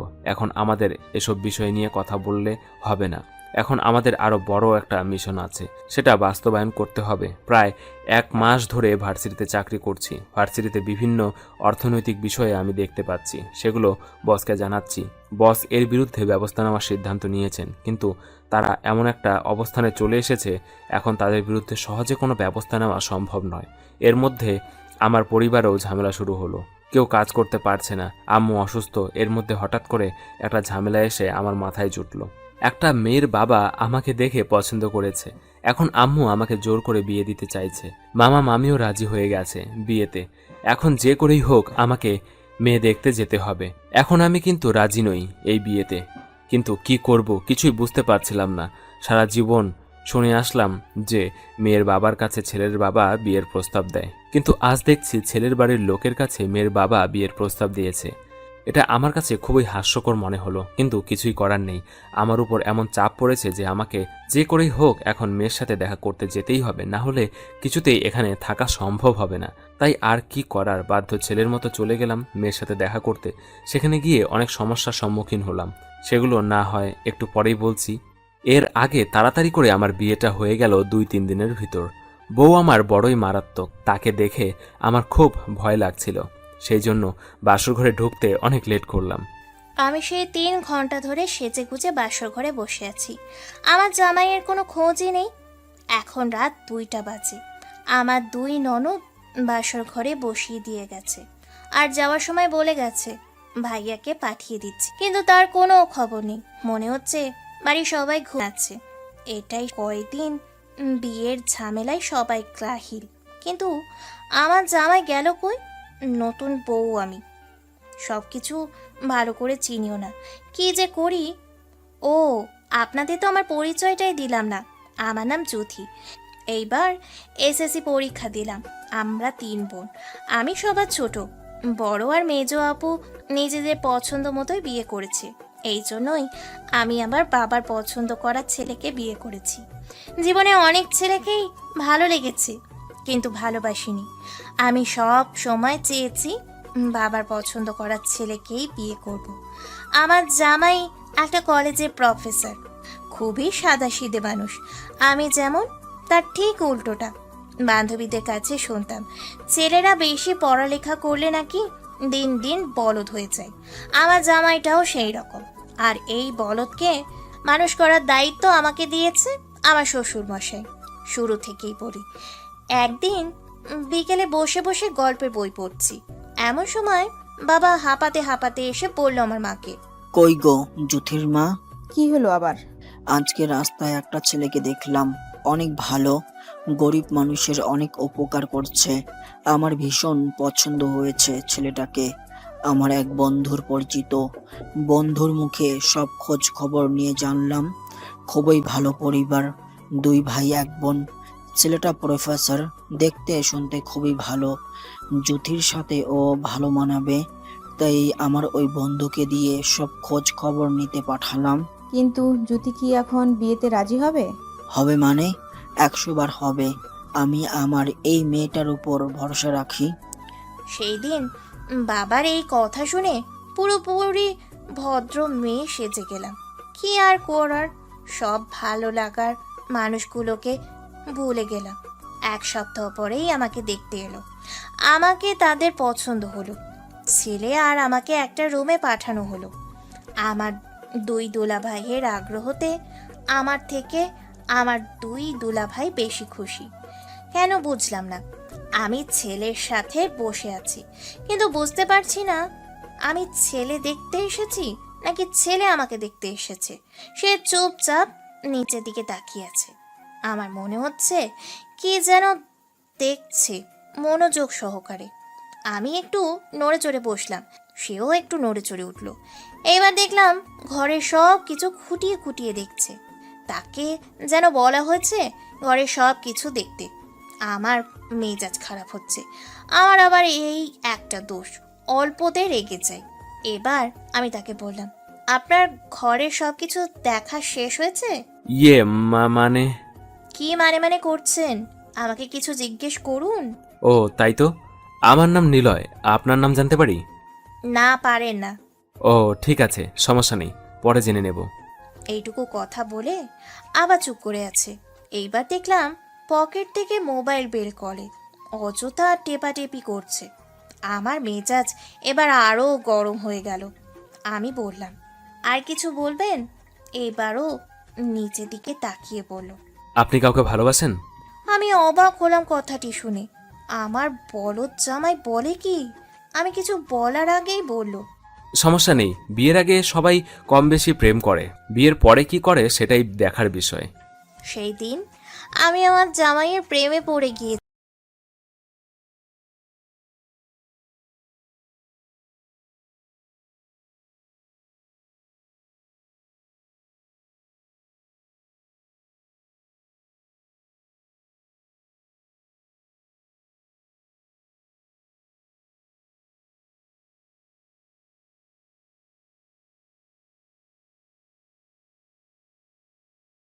ছিল আমার নীরব সম্মতি। সবাই চলে যাওয়ার পর দুই দুলাভাই ধরলো। কি গো সারিকা, কেমন লাগলো? ঘোড়ার ডিমের মতো। কিন্তু তোমাদের এত আগ্রহ কেন শুনি? কি যে বলো, তুমি আমাদের একমাত্র শালী, তোমার সব ভালো মন্দ আমাদেরই তো দেখতে হবে না? যার যার বউয়ের খোঁজ খবর নেও, বুঝলে? এখনই এই, পরে আমাদের ভুলে যাবে বুঝতেই পারছি। এই বলে দুজনে খুব হাসাহাসি করতে লাগলো। আমি সরে গেলাম, না হলে আরো কত কি শুনতে হবে কি জানি। 1 মাসের ভিতর আমার বিয়ে হলো, আর আমি সেই 3 ঘন্টা ধরে বসে আছি। জামাইয়ের কোনো খোঁজ নেই। হঠাৎ কারোর শব্দে চমকে উঠলাম। আমার জামাই ঘরে ঢুকছে। আমি ঘোমটাটা ভালো করে টেনে নিলাম। শুনেছি বাসর ঘরে রাগ করতে নেই, তাই আমি খুশি মনেই আছি। আমি ঘোমটার ভিতরে বুঝতে পারছি দূরে দাঁড়িয়ে আছে। আমার মনে হয় ভাবছে কি করবে। আমি নিজেই খাট থেকে নেমে সালাম করলাম। ও লজ্জা পেয়ে খাটে উঠে বসলো। আমি কি লজ্জা পাবো? আমার জামাই নিজেই লজ্জায় লাল। এবার আমাকে বলল, আসলে আমি দুঃখিত। কেন? এই যে আপনাকে বসিয়ে রেখেছি বলে। আমি একটা বই পড়ছিলাম, কখন ঘুমিয়ে পড়েছি বুঝতে পারিনি। ও আচ্ছা। আপনি এখনো জেগে আছেন কেন? ঘুমিয়ে পড়ুন, অনেক রাত হলো। ইস, কত স্বপ্ন ছিল বাসর রাত নিয়ে, সব মাটি হলো। কি বলবো এই হাঁদারামটাকে। আমার ওর কথা শুনে ভীষণ রাগ হলো। আমি রাগের সাথে ওর দিকে তাকালাম। ও কিছুটা মিনমিন করে বলল, আসলে আপনার অনেক কষ্ট হয়েছে তো, এই জন্য ঘুমাতে বললাম। যদি বলেন তাহলে আমি আপনার সাথে সারা রাত বসে থাকবো। তোমার সারা রাত বসে থাকতে হবে না। আমি যা যা বলি মন দিয়ে শোনো, ঠিক আছে আমার বাবুটা? ওর মনে হলো একটু লজ্জা পেল। তারপর ও মাথা কাত করে সম্মতি জানালো। আমি বললাম, প্রথম কথা হলো আমাকে তুমি করে বলতে হবে। প্রতি সপ্তাহে শপিং করতে নিতে হবে এবং ছুটির দিনে ঘুরতে নিতে হবে। আমার জন্য প্রতিদিন গোলাপ ফুল আনতে হবে। আমি রাগ করলে রাগ ভাঙাতে হবে। কোনো কিছুতে বেশি মাতব্বরি করা যাবে না। কোনো বিষয় নিয়ে অযথা চেঁচামেচি করা যাবে না, ঠিক আছে বাবু? কিন্তু আমি যে কখনোই এইসব করিনি, আমার অভিজ্ঞতা নেই। তাহলে আগে একটা বিয়ে করে অভিজ্ঞতা নিয়ে আমাকে বিয়ে করতে। ধুর, কি যে বলেন, দুঃখিত, কি যে বলো। এই তো আমার লক্ষ্মী জামাই। আর একটা কথা, যত সময় ঘরে থাকবে কোনো ওই বই যেন হাতে না দেখি, তাহলে সব বই ছিঁড়ে ফেলবো। এই সব কথা বলার সময় অনেক হাসি পাচ্ছিল ওর মুখটা দেখে, কারণ আমি চাই আমার জামাইকে বদলে দিতে। এবার আমি ওকে বললাম, ঠিক আছে এখন ঘুমিয়ে পড়ি। ও বলল, কিন্তু আমার পাশে কেউ শুলে যে আমার ঘুম হয় না। এখন থেকে ঘুমোতে হবে, কারণ তোমার বউ তো আর অন্য রুমে গিয়ে ঘুমাবে না, এইটাই তার রুম। আস্তে আস্তে ঠিক হয়ে যাবে। ও আমার থেকে কিছুটা দূরত্বে গিয়ে ঘুমিয়ে পড়ল, আমিও ঘুমিয়ে পড়লাম। আমার যখন ঘুম ভাঙলো দেখি অনেক বেলা হয়ে গেছে। ও আমাকে জড়িয়ে ধরে ঘুমিয়ে আছে। কখন আমার কাছে এসেছে টেরই পাইনি। আমি রাতের কথাগুলো ভাবতে লাগলাম। হঠাৎ দেখলাম ওর ঘুম ভেঙেছে। আমি চোখ বন্ধ করে শুয়ে রইলাম, দেখি কি করে। আমি বুঝতে পারলাম ও ভীষণ লজ্জা পাচ্ছে। আমিও কিছু বলছি না। অনেক সময় এইভাবেই শুয়ে রইলাম। ও নিজেকে মুক্ত করে নিয়ে ওয়াশরুমে চলে গেল। আমি শুয়ে রইলাম। ও ওয়াশরুম থেকে বের হয়ে কি বলবে বুঝতে পারছে না। আপনি বলবে নাকি তুমি বলবে? অবশেষে মুখ খুলল আমার জামাই। অনেক বেলা হয়েছে, মা ডাকছে নাস্তা করতে। আমি এবার ওর দিকে তাকালাম, বললাম, আমার নাম নেই কোনো? না মানে। ঠিক আছে তুমি যাও, আমি আসছি। আমি ওয়াশরুম থেকে বের হয়েছি এমন সময় আমার ননদ এলো। আমাকে অনেক আগ্রহের সাথে বলল, ভাবি রাতে ঘুম কেমন হলো? সে আর বলতে, তোমার ভাই যা রোম্যান্টিক, কিভাবে রাত কেটে গেল বুঝতেই পারলাম না। মনে হয় এই উত্তর আশা করেনি। ভেবেছিল আমি হয়তো খুব দুঃখ প্রকাশ করব, কারণ ও জানে ওর ভাই কতটা হাঁদারাম। কিন্তু আমি কিছুই বলবো না। আসলে একটা জিনিস বুঝে আসে না, এই ননদদের সব বিষয়ে এত ইন্টারেস্ট কেন থাকে ভাবির উপর। ওদের সব বিষয়ে না গলানো চাই। আমি ওদের সাথে নাস্তা টেবিলে গেলাম। আমাকে দেখে শাশুড়ি খুব খুশি হলো। শাশুড়ি বলল, এসো মা, আমরা তোমার জন্য অপেক্ষা করছি। আমি তাকে গিয়ে সালাম করলাম। আমার নতুন জীবনের প্রথম সকাল, সবাই নাস্তা করছি। এমন সময় আমার জামাই বলল, মা কয়েকদিন কলেজে যাওয়া হয় না, তাই ভাবছি আজকে যাব। সে কি কথা, আজকে বিয়ের পরের দিন কেউ বাহিরে বের হয়? আর আগামীকাল বউয়ের বউ ভাত, সবাই আসবে তোর শ্বশুর বাড়ি থেকে তোদের নিতে। সেখানে কাল যাবি? একবারে কিছুদিন পর থেকে কলেজে যাস। মা তো ঠিক কথাই বলেছে ভাইয়া। ননদ মুখ টিপে হাসছে আর বলছে। আমি এই টেবিলের নিচ থেকে ওর পায়ে আমার পা দিয়ে জোরে চিমটি কাটলাম। ও আ করে উঠল। সবাই বলছে কি হলো। ও বলল, না মানে পোকা পোকা কামড়েছে। আমি মনে মনে বললাম, রুমে চলো, তোমাকে মজা দেখাবো। বিয়ের পরের দিন কলেজ। ও রুমে আসতেই ওর কলার চেপে ধরলাম আর রাগের সাথে বললাম, বিয়ের পরের দিন কলেজে যেতে কেন চাইছিলে? আসলে বাসায় বসে কি করব, তাই ভাবলাম লাইব্রেরিতে গিয়ে বই পড়লে ভালো লাগবে। আমার ওর কথা শুনে ভীষণ রাগ হয়। বাড়িতে নতুন বউ রেখে ও যাবে লাইব্রেরিতে? কি আশ্চর্য! আমি ওকে রাগানোর জন্য বললাম, নাকি কলেজের সুন্দরী মেয়েদের দেখতে যাবে? ছি কি বলো এইসব, আমি কখনো কোনো মেয়ের দিকে চোখ তুলে তাকাইনি। এই কথাটা যেন সবসময় মনে থাকে, বুঝলে আমার ময়না পাখি? ও আমার কথাটা শুনে হেসে দিল। কি সুন্দর হাসি, যে হাসি দেখলে বারবার প্রেমে পড়তে ইচ্ছে করে। পরদিন আমার বউ ভাতের অনুষ্ঠান শেষ হলো। আমার শাশুড়ি অনেক বড় করে বউ ভাতের আয়োজন করেছেন। আমার বাপের বাড়ি থেকে সবাই এসেছে। এখন আমি বাবার বাড়ি যাব। সবার কাছ থেকে বিদায় নিয়ে গাড়িতে উঠলাম, কিন্তু আমার জামাইকে দেখছি না। সবাই বলছে ও কই? আমি বললাম, একসাথেই তো বের হলাম। আমার বড় দোলাভাই বলল, আমি দেখছি কোথায়। একটু পর দেখলাম আমার জামাই আসছে, হাতে কতগুলো বই নিয়ে। আমার মেজাজ খারাপ হয়ে গেল। আপুরা বলছে, কি রে জ্যোতি, তোর জামাই এতগুলি বই দিয়ে কি করবে? আমি রেগে বললাম, গাড়িতে সবাইকে পড়তে দেবে? ও আমার পাশে বসে দাঁত কেলিয়ে বলল, যুথি, বইগুলো দারুণ পড়তে, তাই নিয়ে এলাম। তোমাদের বাসায় বসে পড়তে পারবো, তুমি রাগ করো না। একা একা যদি সময় না কাটে তাই নিয়ে এলাম। সবাই ওদিকে হাঁ করে তাকিয়ে আছে। আমি কি করব বুঝতে পারছি না, হাসবো নাকি কাঁদবো। ওকে বাসায় যেয়ে উচিত শিক্ষা দিতে হবে। গাড়ি এগিয়ে চললো আমার বাবার বাড়ির দিকে। আমার জামাই গাড়িতে উঠেই বই নিয়ে পড়তে বসলো। একটু পর পর চোখের চশমা ঠিক করছে আর বইয়ে মনোযোগ দিয়ে পড়ছে। কেমন যেন কোনো প্রতিযোগিতায় যাচ্ছে, সেইখানে তাকে বই পড়ে শোনাতে হবে।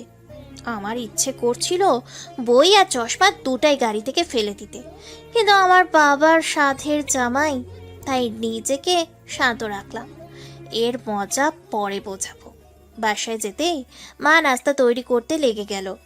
আমি আপুদের সাথে গল্প করছি আর আমার দুই দোলাভাই আমার জামাইকে নিয়ে গল্পে মেতে উঠল। আমি বুঝতে পারছিলাম দোলাভাইরা বেশি সুবিধা করতে পারবে না আমার জামাইয়ের সাথে, কারণ ও কথা বলে কম। 10টা বললে একটা বলবে।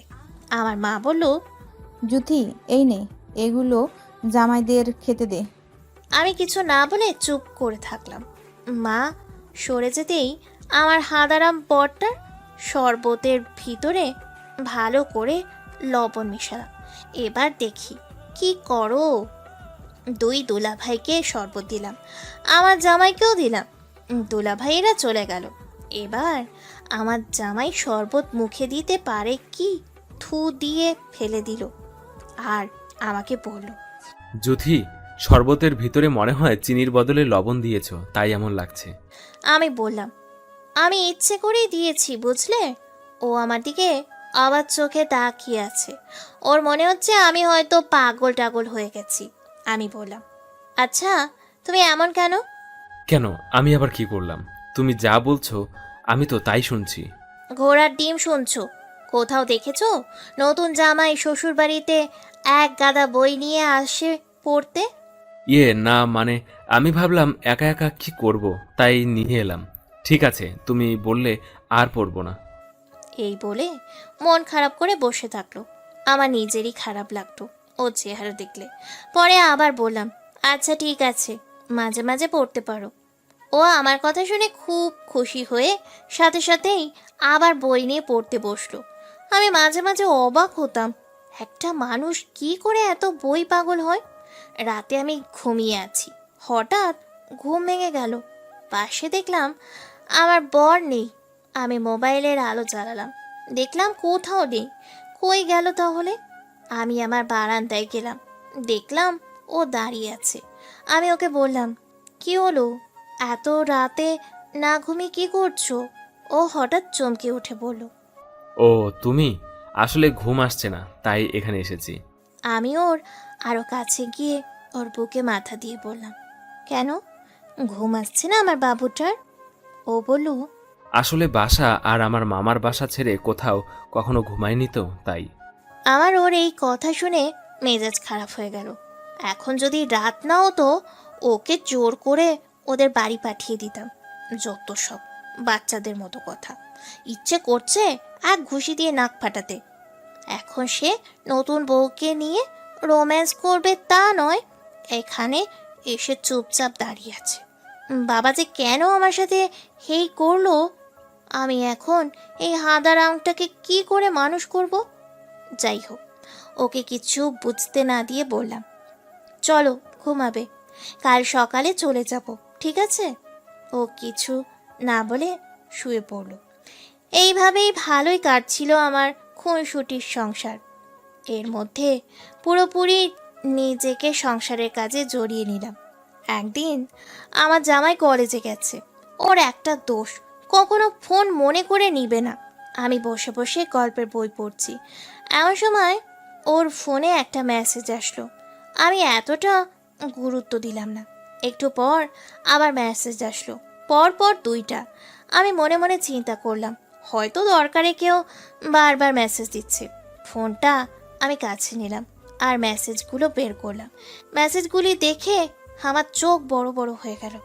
মেসেজগুলি এই রকম ছিল, মিস করছি জান, কত দিন হলো আমার সাথে দেখা করো না, নাকি নতুন বউ পেয়ে আমাকে ভুলে গেছো? আমার মেসেজগুলি পড়া শেষ হতে না হতেই ওই নাম্বার থেকে কল আসলো। আমি রিসিভ করতেই বলল, সেই কখন থেকে মেসেজ করছি, কোনো রিপ্লাই দিচ্ছ না, নাকি বউ আছে কাছে? আমার মেজাজ পুরোপুরি গরম হয়ে গেল। আমি রাগের সাথে বললাম, কে আপনি? কাকে ফোন করছেন? আর কী সব আজে বাজে কথা বলছেন? এটা নিলয়ের ফোন না? ওকে একটু দিন না দয়া করে। আপনি কে সেটা আগে বলুন। আমি তার স্ত্রী। আর কী সব কথা বলছেন? ঠিকই বলছি, নীলয়ের সাথে আমার 2 বছরের সম্পর্ক। সে শুধু আপনাকে বিয়ে করেছে বাবা মায়ের কথা রাখতে। আমি আপনার কথা বিশ্বাস করি না। আপনি না বিশ্বাস করলে আমার কিছুই করার নেই। আপনি কে সেটা আগে বলুন। আমি কে সেটা না হয় নীলয়ের কাছ থেকে জেনে নেবেন। এই বলে মেয়েটা ফোন কেটে দিল। ওর কথা শুনে আমার সমস্ত শরীর বেয়ে তরতর করে ঘাম পড়তে লাগলো। আমার চারদিক অন্ধকার হয়ে গেল। এমন কথার জন্য আমি কোনো দিন প্রস্তুত ছিলাম না। আমার কিছুতেই বিশ্বাস হচ্ছে না মেয়েটার কথা। আমি এই সব ভাবছি, ঠিক এমন সময় আমার বর এসে বলল, জ্যোতি, আমার ফোনটা ভুলে বাসায় রেখে গেছেছি। কত দরকারি একটা কল আসার কথা ছিল। কেউ কি ফোন করেছিল?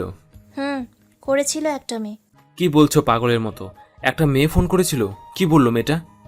বলল তোমাকে অনেক মিস করছে, তুমি নাকি তার জান, তোমাকে দেখা করতে বলেছে। তোমার কি মাথা খারাপ হয়েছে? আমি আবার কার জান হব? এই বলে ও আমার হাত ধরলো। আমি ওর হাত ছাড়া দিয়ে বললাম, আমাকে মোটেও স্পর্শ করবা না, তোমাদের 2 বছরের সম্পর্ক, এটাও বলেছে। আরে কেউ দুষ্টুমি করে হয়তো বলেছে, বাদ দাও তো এইসব। চলো তোমাকে নিয়ে আজকে ঘুরতে যাব।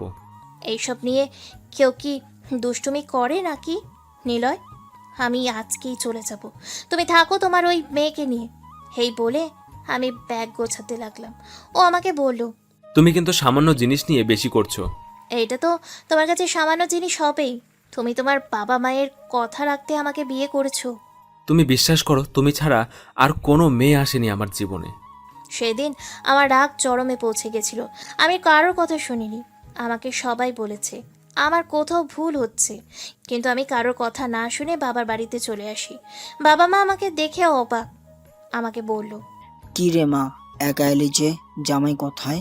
ও আসেনি। কেন? ওর ছুটি নেই। আমাকে দেখে বাবা মায়েরও কেমন যেন লাগছে। বাবা আমার কাছে এসে বলল, কি হয়েছে মা তোর? জামাইয়ের সাথে কোনো ঝামেলা হয়নি তো? বাবা আমার এখন ভালো লাগছে না, পরে কথা বলবো। আমি এই বলে আমার রুমে চলে গেলাম। এর মধ্যে নিলয়ের ফোন আসলো। আমি রাগে ফোন বন্ধ করে রাখলাম। এরপরও আমার বাবা মাকে ফোন দিয়ে সব বলে। বাবা ওকে বলেছিল, তুমি কোনো চিন্তা করো না, ওরে একটু রাগ বেশি। কয়েকদিন পর আমি নিজে ওকে বুঝিয়ে তোমার কাছে দিয়ে আসবো। আমার শাশুড়িকেও বাবা তাই বলেছিল। এইভাবে কয়েকদিন কেটে গেল। আমার কেমন যেন ওর জন্য কষ্ট হতে লাগলো। ওর শূন্যতা আমি প্রতিটা মুহূর্ত অনুভব করতে লাগলাম। ওকে যে আমি অনেক বেশি ভালোবাসি, তাই তো সেই দিনের কথাগুলো আমি কিছুতেই মানতে পারছিলাম না। কিন্তু ও তো একবার হলেও আমাকে নিতে আসতে পারতো। আমি বলেছিলাম আমার কাছে কোনো দিন তুমি আসবে না, ও ঠিক তাই করলো। আমার বোকা জামাইটা আমার রাগটাই শুধু দেখলো, আর ওকে কতটা ভালোবাসি এইটা বুঝলো না। একদিন আমি অনেক অসুস্থ হয়ে পড়লাম। আমাকে জলদি করে ডাক্তারখানায় নেওয়া হলো। ডাক্তার বলল আমি মা হতে চলেছি। সেই দিন এই খবর শুনে সবাই অনেক খুশি। বাবা আমার শ্বশুর বাড়িতে খবর দিল, সবাই খুব খুশি। কিন্তু আমার দিন দিন ওর উপরে অভিমানটা বেশি হতে লাগলো। আমি ঠিক করলাম এই খবরটা ওকে জানাবো না। ও একবার তো এসে আমায় রাগ ভাঙাতে পারতো। আমি এতদিন থেকে জ্যোতির সাথে অভিনয় করছিলাম শুধুমাত্র এটার জন্য যে আমরা একটা অভিযান করব, সেটাতে যদি আমার মৃত্যু হয় তাহলে আমার বউয়ের কি হবে সেই কথা চিন্তা করে আমি আর তার সাথে কোনো রকম সম্পর্কে জড়াতে চাইছিলাম না। কারণ আমি যদি মারা যাই আর এই রকমভাবে তার সাথে ভালোবাসার ঘর বাঁধতে থাকি তাহলে আমার মৃত্যু সে সহ্য করতে পারবে না, যেভাবে ভাইয়া সহ্য করতে পারছিল না ভাবের মৃত্যু। কিন্তু তার থেকে দূরে থাকা আমার জন্য মৃত্যুর সমান কষ্টকর হয়ে পড়েছিল। এর মধ্যে যখন শুনলাম বাবা হতে চলেছি, তখন যেন আমার আর তার থেকে দূরে থাকা সম্ভব হলো না। আমি দৌড়ে তার কাছে চলে যেতে চাইলাম, কিন্তু তখনই বস আমাকে কল করলো। নিলয়, তোমার সাথে যে কথা বলেছিলাম আমাদের অভিযানের বিষয়ে, তোমাদের ভার্সিটিতে সেটা আমরা কালকেই শুরু করব। কালকে তোমার ভার্সিটির প্রিন্সিপালকে আমরা ধরে নিয়ে আসব। তার বিরুদ্ধে অনেক প্রমাণ জমা হয়ে গেছে। সাথে ওই 2 লোকটাকেও আমরা ধরে নিয়েছি। ওকে স্যার, আপনি কোনো চিন্তা করবেন না, আমি প্রস্তুত আছি। আপনি শুধু আমাকে কল করবেন। সকল ছাত্রছাত্রীদেরকে জমা করতে হবে, কারণ সবার সামনে এরকম জঘন্য অপরাধীদের শাস্তি হওয়া দরকার। ওকে স্যার, আমি দেখছি বিষয়টা। আমি যেন আর সামনে এগোতে পারলাম না, কারণ এটাই আমার জীবনের একটা লক্ষ্য ছিল এবং সেই লক্ষ্যের সম্মুখে আমি দাঁড়িয়ে আছি। এখন যদি আমি চলে যাই ফিরে আবার তার কাছে, তাহলে কালকে আমার জীবনে যদি কিছু হয়ে যায় সে সহ্য করতে পারবে না। সেই জন্য আমি অনেক ধৈর্য নিয়ে বসে থাকলাম পরের দিনের জন্য। যদি বেঁচে ফিরি তাহলে তার কাছে যাব, আর যদি মারা যাই তাহলে সবকিছু এখানেই শেষ হয়ে যাবে। পরের দিন সকাল হতেই আমি, বস আর কয়েকজন অফিসার মিলে বেরিয়ে পড়লাম আমাদের ভার্সিটির উদ্দেশ্যে। ভার্সিটিতে গিয়ে আমরা প্রথমে সকল ছাত্রছাত্রীদেরকে একত্রে জমা করলাম। তখন প্রিন্সিপাল স্যার আমার কাছে এগিয়ে এসে আমাকে বললেন, কি ব্যাপার নিলয়, কি হচ্ছে এখানে? এই 2 লোক কারা? তোমরা সকল ছাত্রছাত্রীদেরকে এক জায়গায় করছো কেন? এখন তো ক্লাস টাইম, ক্লাস হবে, তোমরা কেন এদেরকে একত্র করেছো? আমি তখন আর স্যারকে কিছুই বলতে রাজি না। সকল ছাত্রছাত্রীরা আমার দিকে তাকিয়ে আছে। তখন আমার বস সেই 2টা লোককে ধরে নিয়ে আসলেন। তাদেরকে কালকেই ধরা হয়েছিল। তাদেরকে ধরে নিয়ে এসে কলেজের সবার সামনে নিয়ে আসা হলো। তখন ছাত্রছাত্রীরা অবাক হয়ে তাকিয়েছিল। তখন বস বললেন, প্রিয় শিক্ষার্থীরা, এখানে আমরা সবাই এসেছি পড়াশোনা করার জন্য, কিন্তু এই লোকগুলোর কারণে তোমাদের পড়ার জীবন ধ্বংস হয়ে যাচ্ছিল। তারা তোমাদেরকে বিভিন্নভাবে প্ররোচনা দিয়ে তোমাদেরকে বিভিন্ন দলে যুক্ত করতে চাইছিল। এই দলগুলো দেশের উন্নতি তো দূরের কথা, দেশের ক্ষতিতেই বেশি অবদান রাখছিল। আমরা যদি কোনো বিষয়ে সফল হতে চাই, তাহলে প্রথমে রাজনীতি নয়, প্রথমে আমাদের শিক্ষা দরকার। যখন একটা মানুষ শিক্ষিত হবে, তখনই সে রাজনীতি এবং অন্যান্য পর্যায়ে গিয়ে নিজেকে প্রতিষ্ঠিত করতে পারবে। কিন্তু এরা তোমাদেরকে শিক্ষাঙ্গনে শিক্ষার বদলে রাজনীতি শেখাচ্ছিল, যার ফলে তোমরা কখনোই একজন সফল রাজনীতিবিদ হতে পারতে না। আমাদের নেতারা, আমাদের যত বড় বড় নেতৃবৃন্দ আছে, সবাই প্রথমে জীবনে লেখাপড়া করেছেন এবং পরে তারা রাজনীতিতে যুক্ত হয়েছেন। কিন্তু এরা তোমাদেরকে আগেই রাজনীতিতে যুক্ত করতে চাইছিল, তাই এদেরকে ধরে নিয়ে যাওয়া হচ্ছে। সাথে তোমাদের জন্য খুবই খারাপ একটা সংবাদ আছে। সেটা হচ্ছে তোমাদের শিক্ষক, তোমাদের অভিভাবক, যাদেরকে দেখে তোমরা শিখবে, তাদের মধ্যে সমস্যা ছিল। তোমাদের প্রিন্সিপাল স্যার এদের সাথে যুক্ত ছিলেন, তাই তোমাদের প্রিন্সিপালকেও আমরা ধরে নিয়ে যাচ্ছি। আমি অনুরোধ করব, তোমরা আমার কথাগুলো ভেবে দেখবে। স্যার থামতেই আমাদের সাথে থাকা অফিসাররা ধরে রাখলো প্রিন্সিপাল স্যারকে। আমি ছাত্রছাত্রীদের উদ্দেশ্য করে বললাম, প্রথমে আপনাদের কাছে ক্ষমা চেয়ে নিচ্ছি, কারণ আমি এতদিন ধরে আপনাদের সাথে অভিনয় করেছিলাম। আপনারা আমার মতোই একজন শিক্ষার্থী, আমি একজন ছাত্র। আমি এখানে প্রফেসর সাজার শুধু নাটক করেছিলাম এই লোকটাকে ধরার জন্য। আমরা আমাদের শিক্ষাকে এখন আমরা একটা রাজনৈতিক দলের কাছে ছেড়ে দিতে পারি না। আমরা এখানে শিক্ষা অর্জনের জন্য এসেছি, কিন্তু রাজনৈতিক দলের চামচামো করার জন্য নয়। কারো চাকর সেজে আমরা থাকতে পারবো না। আমরা শিক্ষার্থী, আমরা এদেশের আগামীর ভবিষ্যৎ। আমরা কেন নিজেদেরকে ধ্বংস করে দিব? আমাদের ভাই বোনের প্রতি আমার একটাই আহ্বান, আমরা যেন আমাদের এই ছোট্ট জীবনটাকে গড়ে যেতে পারি। কারণ আমাদের এই ছোট্ট জীবনটাকে যদি আমরা গড়ে যেতে পারি, তাহলে আমরা মৃত্যু এবং মৃত্যুর পরেও কিন্তু এই সমাজে আমাদের দাম থাকবে। সমাজের মানুষ আমাদেরকে মনে করবে, এই দেশ আমাদেরকে স্মরণ করবে, পুরো জাতি আমাদেরকে নিয়ে গর্ব করবে। কিন্তু আমরা যদি এখনই আমাদের পরিচিতি এভাবে সব কিছু নিয়ে ব্যস্ত হয়ে পড়ি, তাহলে পরবর্তী সময়ে আমাদের কোনো দাম থাকবে না। হয়তো লোক লজ্জার ভয়ে অথবা কেউ ভয় পেয়ে আপনাকে একটু সম্মান করবে, কিন্তু পরে কিন্তু সেটাই আপনার জন্য কাল হয়ে দাঁড়াবে। কেউ আপনাকে পছন্দ করবে না, শুধু আপনার ভয়ে আপনার সামনে ভালো মানুষ সাজার নাটক করবে, কিন্তু পেছনে পেছনে আপনাকে ঘৃণা করবে। আমরা কারো ঘৃণার পাত্র হতে চাই না। আমরা মানুষের সেবা করতে চাই। আমরা এই দেশকে একটা উন্নত রাষ্ট্রে পরিণত করতে চাই। দেখুন, আমার মতো একটা অযোগ্যকে শুধুমাত্র পাওয়ার খাটিয়ে এখানে নিয়ে আসা হয়েছে। ঠিক সেই রকমভাবে এখন পাওয়ার খাটিয়ে সব জায়গায় সবকিছু হয়ে যায়, কিন্তু এই পাওয়ার খাটিয়ে কি লাভ হলো? তাই আমরা যেন এসব না করে ঠিকমতো পড়াশোনা করি। আমরা এমন একটা সময়ে এসে দাঁড়িয়েছি, এখন আমাদের লজ্জায় মরে যেতে ইচ্ছে করছে। আমি এই ভার্সিটির একজন ছাত্র ছিলাম এবং বর্তমানে এই ভার্সিটির একজন ছাত্র আছি, কিন্তু এই প্রিন্সিপাল যাকে দেখে আমরা শিখব তিনি আমাদের সাথে বেইমানি করছেন, আমাদের সাথে বিশ্বাসঘাতকতা করেছেন। তার কাছ থেকে আমরা পরবর্তী জীবনের শিক্ষা নিতে চাই, কিন্তু তিনি আমাদের সাথে বিশ্বাসঘাতকতা করে শুধু লজ্জার সম্মুখীন করেননি, সাথে আমাদেরকে খারাপ হওয়ার পথে এগিয়ে নিয়ে গেছেন। তাই আমরা খারাপ না হয়ে তার এটা দেখে শিক্ষা নেই যে আমরা আর কোনোদিন খারাপ কাজ করব না। খারাপ কাজের পরিণতি কোনোদিন ভালো হয় না। যারা খারাপ কাজ করে তারা সবসময় খারাপই থাকে, তারা কখনো ভালো হতে পারে না। তাদেরকে তাদের কর্মফল ভোগ করতে হয়, সবাইকে নিজ কর্মফল ভোগ করতে হবে। এখন আমরা ওনাকে ধরে নিয়ে যাচ্ছি, আর শেষ কথা একটাই, যাতে আমরা আমাদের এই মূল্যবান সময়টাকে কাজে লাগাই, কারণ সময় পৃথিবীতে একবার চলে গেলে আর কখনোই ফিরে আসে না।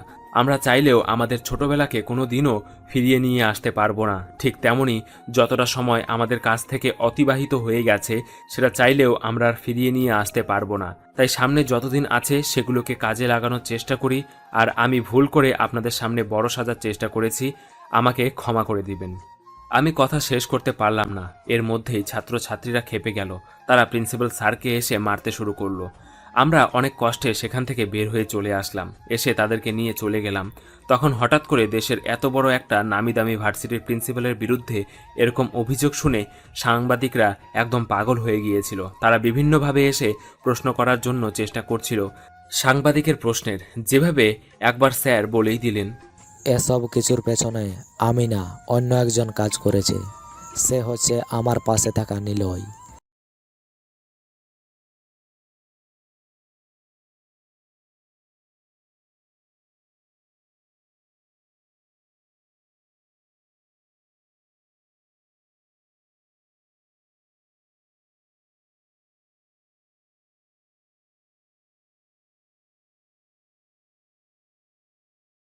তাদেরকে আমি অনেক কষ্ট দিয়েছি, তাদেরকে আর আমি এভাবে রাখতে পারবো না। আমি আমার জীবনে যা কিছু পেতে চেয়েছিলাম সেগুলো আমি পেয়ে গেছি। এখন আমাকে আমার জীবনকে সাজাতে হবে। তাই শ্বশুর বাড়িতে চলে গেলাম। শ্বশুর আমাকে দেখে এগিয়ে এসে বললেন, কি ব্যাপার বাবা, তুমি এতদিনে আসলে? আমার মেয়েটা প্রতিদিন তোমার জন্য কান্না করে। তোমাদের মধ্যে কি হয়েছে আমি জানি না, কিন্তু প্লিজ তুমি আর এরকম করো না বাবা। আমার মেয়েটা অনেক কষ্ট পাচ্ছে। তোমার কথা ভেবে তুমি ওকে মেনে নাও। আমাকে ক্ষমা করে দিন বাবা, আমি যা করেছি সব ভুল করেছি। আমি ওর কাছে ফিরে এসেছি, এখন ওকে নিয়ে যেতে চাই। ও কোথায়? জানি না, রাগ করে কোথাও বসে আছে হয়তো, ছাদে গিয়ে দাঁড়িয়ে আছে। প্রতিদিন এই সময়টা ছাদে গিয়ে বসে থাকে। আমি তখনই ছাদে চলে গেলাম। ওর সাথে দেখা করতে গিয়ে দেখি একদিকে তাকিয়ে আছে, হয়তো কান্না করছে। আমি পেছন দিক থেকে গিয়ে তাকে স্পর্শ করলাম। আমি একদিন বিকেলে ছাদে বসে আছি, ওর কথা ভীষণ মনে পড়ছিল। আমি সব কিছু বসে বসে ভাবছিলাম। ও কখন যে আমার পিছনে এসে দাঁড়িয়েছে আমি কিছুই টের পাইনি। হঠাৎ কারো স্পর্শে চমকে উঠলাম, দেখলাম ও দাঁড়িয়ে আছে। ওকে দেখে আমার সমস্ত অভিমান একসাথে জড়ো হলো। আমি কিছু না বলে চুপ করে রইলাম। ও বলল, নিজে কষ্ট পাচ্ছ, আমাকেও কষ্ট দিচ্ছ, কিন্তু আমার এখন একটুও কষ্ট নেই। যখন শুনেছি আমি বাবা হতে চলেছি, সেই থেকে আমি কতটা খুশি তোমাকে বোঝাতে পারবো না। আমি কিছু না বলে চুপ করে আছি। আর ও আবার বলল, সেদিন তুমি আমার কথা না শুনে চলে এসেছো, পরে একবারও ফোন ধরনি। সেদিন আমার একটা কলেজের বান্ধবী আমার সাথে চাকরি করে, মজা করে এমন করেছিল। পরে ও সব জানতে পেরে অনেক অনুতপ্ত হয়েছে। আমাকে বলেছে তুমি ফিরে গেলে তোমার কাছে ক্ষমা চাইবে। আমি তোমাকে অনেক ভালোবাসি। চলো, তোমাকে নিতে এসেছি, সবাই তোমার জন্য অপেক্ষা করছে। এবার আমি মুখ খোলাম, এতদিন তাহলে নিতে আসনি কেন? ও বলল, নিজেকে পরিবর্তন করছিলাম। তুমি যেগুলি অপছন্দ করো সেইগুলি আর করি না। এই বলে ও কতগুলো গোলাপ বের করে বলল, এই দেখো যুথি, তুমি বলতে না রোজ তোমাকে একটা করে গোলাপ দিতে হবে। তুমি চলে আসার পরও রোজ তোমার জন্য আমি একটা করে গোলাপ নিয়ে এসেছি। আমি দেখলাম ওর হাতে অনেকগুলো গোলাপ, কোনোটা শুকিয়ে আছে। এইবার আর নিজেকে সামলাতে পারলাম না, আবার বলদ জামাইয়ের বুকে ঝাঁপিয়ে পড়লাম আর চোখ দিয়ে অঝরে পানি পড়তে লাগলো। ও আমাকে বলল, জানো সেই দিনই আমি আমার ফোনটা ভেঙে ফেলেছিলাম। কেন? ওই ফোনটা তোমাকে আমার কাছ থেকে এতদিন দূরে সরিয়ে রেখেছে। আচ্ছা তুমি বললে না তো আমাদের নতুন অতিথি কেমন আছে? সেইটা তুমি না হয় নতুন অতিথির কাছেই জিজ্ঞেস করো। আমি এই কথাটা বলতেই ওর বুকের মাঝে আমাকে জড়িয়ে ধরে বলল। তোমাকে আমি সারা জীবন এইভাবেই কাছে পেতে চাই। আমিও হেসে দিয়ে বললাম, অবশেষে আমার বোকা বর চালাক হলো তাহলে। হো, জোরে হেসে দিয়ে বলল। তুমি চাইলে সারা জীবন বোকা হয়ে থাকতেও রাজি। ওর কথায় দুজন একসাথে হেসে উঠলাম। ও আবার সেই ভুল, দুজন না 3 জন। এরপর দিন আমি হঠাৎ করে টিভি অন করলাম। হঠাৎ করে আমার জামাইয়ের ছবি দেখলাম। একটা বড় অপরাধী চক্রকে ধরেছে। আমি হতবাক হয়ে গেলাম যখন জানলাম নিলয় একজন সিআইডি অফিসার। তখন নিলয় দেখলাম রুম থেকে নামছে। আমি দৌড়ে গিয়ে তার হাত ধরে টিভির কাছে নিয়ে আসলাম। সে আমার দিকে তাকিয়ে কান ধরে বলল, সরি বাবু, আমি তোমাকে এই বিষয়টা বলিনি কারণ আমি একজন সিক্রেট অফিসার। আমার বলদ জামাই আমার সাথে এরকম করতে পারলো? আমি ওর বুকে কিল ঘুষি দিতে শুরু করলাম। ও আমার সাথে অভিমান করেছিল এতদিন। এই ব্যথা পাচ্ছি তো। I love you. আমি স্বপ্ন দেখতাম আমার জামাই অনেক সাহসী হবে, কিন্তু তুমি আমাকে জানাওনি। সরি বাবুটা, আমিও তোমাকে অনেক ভালোবাসি। শুধু আমাকে সরি বললে হবে না, আমার ছোট সোনামণির সাথেও তুমি বাটপারি করছো। ওকে সরি বলো। আমি হাঁটু গেড়ে বসে ওর পেটে আমার মুখ লাগিয়ে বললাম, সরি আব্বু, আমাকে ক্ষমা করে দাও। আর আব্বুর জন্য দোয়া করো যাতে তোমার আম্মুর সাথে আরও অভিনয় করতে পারি। তবে রে, আজ তোমার একদিন কি আমার একদিন। এই বলে বউ আমাকে দৌড়াতে শুরু করলো। এইভাবে চলুক আমাদের মিষ্টি সংসার। পৃথিবীর সকল সত্যিকারের ভালোবাসা পূর্ণতা পাক।